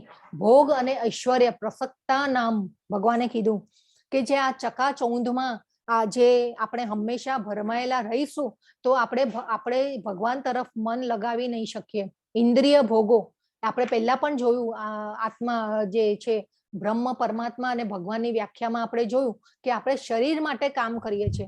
આપણી ઇન્દ્રિયોની તૃપ્તિ થાય એના માટે આપણે જીવતા હોઈએ છીએ કે ભાઈ ચલો હવે આપણી પાસે એમ થાય કે ભાઈ આટલા કરોડ રૂપિયા છે ને હજી વધારે આવે, અને એક બેડરૂમનો ફ્લેટ છે તો આપણે 2 બેડરૂમ 3 બેડરૂમ, એ રીતે આપણી ઈચ્છાઓ ક્યારેય ઓછી થતી નથી. આપણી જે હવે સપોઝ આપણે ગાડી લઈએ તો એક ગાડી નાની હોય તો કે ભાઈ હવે મોટી જોઈએ, નેનો કાર હોય તો હોન્ડા જોઈએ, ને હોન્ડા હોય તો પછી રોલ્સ રોયસ જોઈએ. તો આપણી આવી બધી ઈચ્છાઓ જે છે એ એક્સ્ટ્રોવર્ટ ઈચ્છાઓ હંમેશા જે આપણી ચાલુ જ રહેવાની હોય છે. જો આપણે આ બધા ભોગ અને ઐશ્વર્યમાં આપણે પરોવાયેલા રહીશું તો આપણે ભગવાનના કામમાં જો આપણે મન પરોવીશું નહીં તો ભગવાન કહે છે કે વ્યવસાયાત્મિકા બુદ્ધિ. તો આ બુદ્ધિ એટલે કેવી? કે દ્રઢ સંકલ્પ યુક્ત જે બુદ્ધિ હોય એને આ કહેવાય વ્યવસાયાત્મિકા બુદ્ધિ. આ બહુ શ્લોક ઇમ્પોર્ટન્ટ છે. આમાં ભગવાને એક રિયલ બિઝનેસ આપણો શું છે ને એ સમજાવેલું છે આ શ્લોકમાં, કે આપણો ભગવાને 5000 વર્ષ પહેલા કહી દીધેલું કે જો તું આ બધામાં પડ્યો રહીશ તો તું મને પામી નહીં શકે. તો આ રીતે આ શ્લોક પણ ખૂબ જ ઇમ્પોર્ટન્ટ છે. આ બધા નોટ કરવા જેવા શ્લોકો છે અને આ ખૂબ આપણને ઉપયોગી થશે. અને આ જે શ્લોક જે છે એમાં ભગવાને 5000 વર્ષ પહેલા પણ આ બધી જે જ્ઞાન જે છે એ આપી દીધું છે. તો અને રિયલ બિઝનેસની વાત જે છે ભગવાને આટલા વર્ષો પહેલા પણ આપણને કહી દીધું છે કે જો આ કરવામાં વ્યસ્ત થશું તો ભગવાનમાં આપણું મન લાગશે નહીં. તો આપણે શું કરવાનું છે? ભગવાનમાં મન લગાવવાનું છે. આપણે હરિનામ કીર્તન કરતા રહેવાનું છે. તો આ રીતે આપણે ભગવાન તરફ જો આગળ વધશું તો આપણે આગળ ભગવાન તરફ પ્રગતિ કરી શકીશું.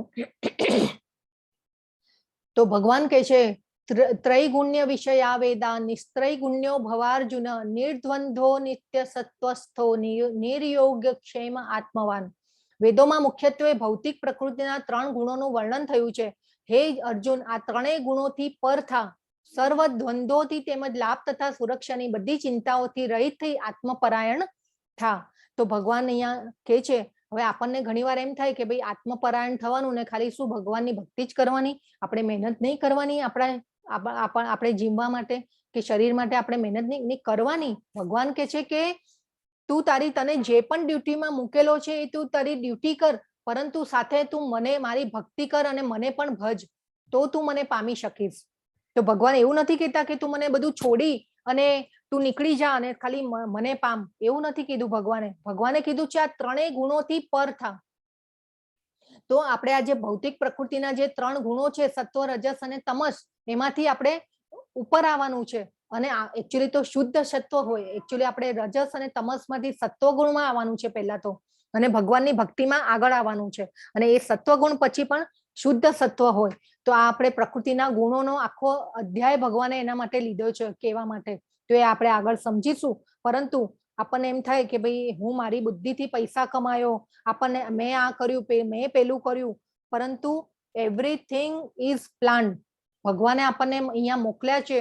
આપણું જીવન જે છે આપણા કર્મોના હિસાબે લખાયેલું છે. કર્મોના હિસાબથી આપણને નવું શરીર મળશે. તો આપણે જે આ મનુષ્ય જીવન મળ્યું છે એને આપણે ખૂબ જ એનો સદુપયોગ કરવાનો છે. તો જે હેતુઓ એક નાના કુવાથી સરી છે તે બધા હેતુઓ વિશાળ જળાશયથી તરત જ પરિપૂર્ણ થઈ જાય છે. તે જ પ્રમાણે વેદોમાં રહેલા ઉદ્દેશને જાણનાર માટે વેદોના સર્વ આશયો સિદ્ધ થઈ જાય છે. તો આપણે આ જે શાસ્ત્રોનું જ્ઞાન જે છે એ આપણે લેવાનું છે અને એને જીવનમાં ઉતારવાનું છે. પછી જે છે શ્લોક, તો એમાં કે છે ભગવાન કે તને તારું નિયત કર્તવ્ય કર્મ કરવાનો અધિકાર છે, પરંતુ તને કર્મના ફળો પર અધિકાર નથી. તું પોતાની જાતને કદાપી પોતાના કર્મના ફળોનું કારણ માનીશ નહીં અને સ્વકર્મ ન કરવામાં પણ કદી આસક્ત થઈશ નહીં. તો ભગવાન આપણને અહીંયા કર્મ તો કરવાનું જ કે છે, પરંતુ કર્મના ફળની આશા રાખવાનો અધિકાર આપણને નથી. જો આપણે ભગવાનને જેટલા શરણાગત થશું એ પ્રમાણે આપણને ભગવાન ફળ આપે છે. તો આ રીતે આપણે સુખ અને દુઃખ ભોગવતા રહીએ છીએ આપણા કર્મોના હિસાબને લીધે. હવે અહીંયા જે ચિત્ર છે એ આ જે 3 કઠપુતલીઓ છે, જે પ્રકૃતિના 3 ગુણો છે સત્વ, રજસ અને તમસ, અને એ પ્રમાણે મનુષ્યને નચાવી રહ્યા છે.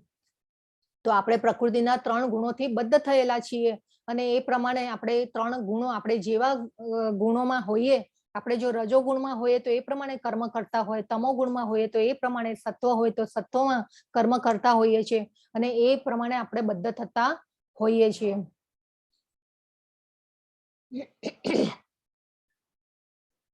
તો ભગવાન કહે છે કે જે ત્રિવિધ સંતાપોમાં પણ મનમાં વિચલિત થતો નથી અથવા મનુષ્ય સુખ પામી રાજી થતો નથી અને જે આસક્તિ, ભય તથા ક્રોધથી મુક્ત છે તે સ્થિર મનવાળો મુનિ કહેવાય છે. તો જે આ પ્રકૃતિના ગુણોથી પરે થવાની કોશિશ કરે છે, ભગવાનમાં મન લગાવે છે, તો એ સ્થિર મુનિ કહેવાય છે. અને એ જો સ્થિર મુનિ, આપણે ભોગ ઐશ્વર્યમાં ભગવાને કીધું કે આપણે પડ્યા રહીશું અને ભગવાનમાં આપણે એમાં જ રહીશું તો આપણું ભગવાનમાં મન લાગશે નહીં.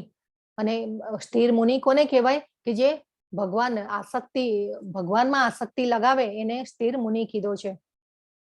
પછી ભગવાન કહે છે ઇન્દ્રિય વિષયોનું ચિંતન કરવાથી મનુષ્યને તેમાં આસક્તિ થાય છે અને આવી આસક્તિથી કામના ઉત્પન્ન થાય છે તથા કામમાંથી ક્રોધ ઉદ્ભવે છે. તો હવે અહીંયા જે ભગવાન જે છે એક નિષ્કામ કર્મ માટે સમજાવે છે. તો ઇન્દ્રિય વિષયો એટલે કે જે આપણે શરીર માટે, જે આપણે ભોગવવા માટે થઈને આપણે જે કર્મ કરીએ છીએ એને ઇન્દ્રિય વિષયો કહેવાય છે. એટલે એ જે ભોગો ભોગવવા માટે થઈને આપણે જે ચિંતન કરીએ કે ભાઈ હવે મને આ જોઈએ છે ને પેલું જોઈએ છે ને મારે આ લઈ લેવું છે ને પેલું જોઈએ છે, તો આ રીતે જે આપણે એમાં ને એમાં રચ્યા પચ્યા રહીએ છીએ તો એને એમાં આસક્તિ વધતી જાય છે. અને એવી આસક્તિ એ પછી આપણી જો ઈચ્છાઓ આપણી કામનાઓ પૂરી ન થાય તો એવી કામનાઓથી પછી શું થાય છે, ક્રોધ આવે છે. અને એ પછી ક્રોધમાંથી શું થાય છે, ક્રોધમાંથી પૂર્ણ મોહ ઉત્પન્ન થાય અને એ મોહથી સ્મરણ શક્તિનો વિભ્રમ થઈ જાય છે. જો એવો ક્રોધ આવે એટલે પછી આપણે પણ જો ઘણીવાર જોઈએ કે આપણે ગુસ્સો કરીએ ત્યારે આપણને પછી જે યાદ શક્તિ આપણી ઘટતી જાય ગુસ્સો કરવાથી, અને આપણે ગુસ્સો કરીએ ત્યારે આપણે ન કરવાના કામ પણ ક્યારેક થઈ જતા હોય છે. આપણે રોંગ ડિસિઝન પણ ગુસ્સામાં લઈ લેતા હોઈએ છીએ.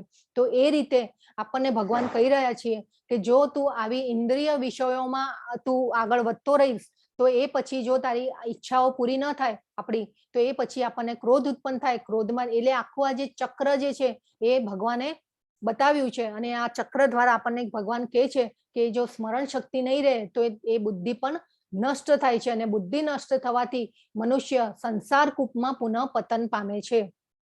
તો જો બુદ્ધિ નષ્ટ થાય એકચ્યુઅલી તો ભગવાન કહેશે આગળ કે જે આ બુદ્ધિ આપવા વાળા પણ ભગવાન છે અને વિસ્મૃતિ આપવા વાળા પણ ભગવાન છે. અપોહનમ એટલે કે વિસ્મૃતિ, એટલે સ્મૃતિ અને વિસ્મૃતિ પણ ભગવાન આપે છે.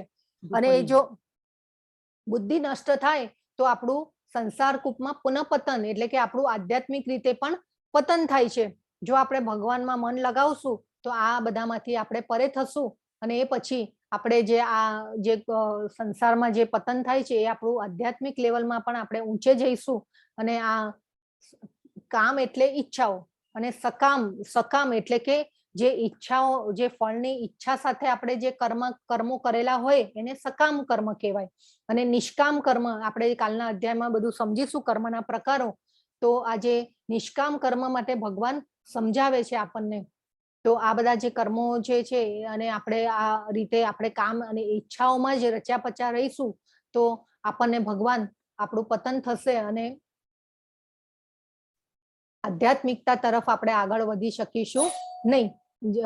આપણે શ્રીલા પ્રભુપાદ જે છે એમનો સુંદર ફોટો છે અને ભગવાનના દર્શન કરી રહ્યા છીએ. તો જે આ અધ્યાયમાંથી જે આત્મસાત કરવા માટેના જે સત્ય છે એ કયા છે કે ભાઈ આપણે શરીર નથી, આપણે આત્મા છીએ. આ જે ટેક અવે જે છે આ અધ્યાયમાંથી જે લેવાનું ટેક અવે છે એ આ રીતે છે કે ભાઈ આપણે શરીર નથી, આપણે આત્મા છીએ. અને આત્મા જે છે એ હૃદયમાં સ્થિત છે, પરમાત્મા પણ હૃદયમાં સ્થિત છે અને આપણે આત્માને જોઈ શકતા નથી. હવે હજી તો એવું કોઈ માઇક્રોસ્કોપ શોધાયું જ નથી કે જે આત્માને જોઈ શકે. એટલા માટે જે સાયન્ટિસ્ટો ને વૈજ્ઞાનિકો જે છે એ પ્રૂવ નથી કરી શક્યા. એ લોકોને એમ થાય છે કે ભાઈ એ પ્રૂવ થતું જ નથી કે ભાઈ આત્મા છે. એટલે એ લોકો બિલીવ પણ નથી કરતા, માનતા પણ નથી કે ભાઈ આત્મા છે.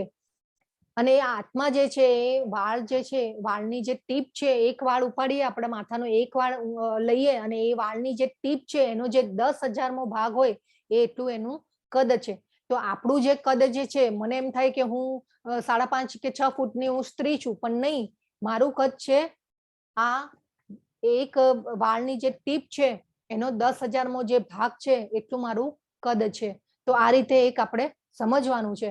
અને એક બીજું સમજવાનું છે કે ભાઈ કૃષ્ણ માટે કરેલી કોઈ પણ નાની સેવા ક્યારે નકામી નથી જતી. તો આપણે જે કૃષ્ણ માટે જો તમે કરી શકતા હોય તો ઘરમાં આપણે ગુજરાતીઓના ઘરમાં તો લગભગ સેવા પૂજા ને બધું થતું હોય છે, પરંતુ ન થતું હોય તો આપણે કૃષ્ણ માટે આપણે ઘરમાં ભગવાનનો કૃષ્ણનો ફોટો રાખીએ, એના પાસે આપણે રોજ ભોગ ધરાવીએ, પ્રસાદ ધરાવીએ. એને આગળ ભગવાન કહેશે કે પત્રમ પુષ્પમ ફલમ તોયમ, તો એ આપણે તુલસીનું એક પત્ર મૂકીશું તો પણ આપણે ભગવાનના પ્રિય થઈશું. તો એ આગળ આપણને ભગવાન સમજાવશે.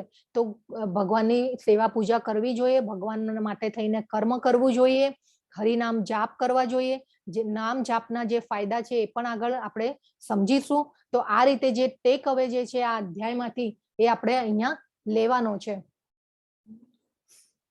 તમારી વિચારવાની રીત બદલો. સકારાત્મક વિચારો રાખવાથી આપણને સંતુલિત પરિપ્રેક્ષ્ય પ્રાપ્ત કરવામાં મદદ મળે છે. તો આપણે પોઝિટિવ વિચારી અને આપણે આગળ વધવું જોઈએ. તો આ અધ્યાય જે છે અહીંયા પૂરો થાય છે. હરે કૃષ્ણ કૃષ્ણ કૃષ્ણ હરે હરે, હરે રામ રામ રામ હરે હરે. હરે કૃષ્ણ. હરે કૃષ્ણ. હરે કૃષ્ણ બધાને. હરે કૃષ્ણ. હરે હરે કૃષ્ણ. કૃષ્ણ. વાંછા કલ્પતરુભ્યશ્ચ કૃપા સિંધુભ્ય એવ ચ પતિતાનાં પાવનેભ્યો વૈષ્ણવેભ્યો નમો નમઃ. અનંત કોટી વૈષ્ણવ વૃંદ કી જય. ભગવદ ગીતા કી જય. શ્રીલા પ્રભુપાદ કી જય. હરે કૃષ્ણ. હરે હરે કૃષ્ણ. કૃષ્ણ. હરે કૃષ્ણ. ઓકે, હું રેકોર્ડિંગ સ્ટોપ કરું છું. એ પછી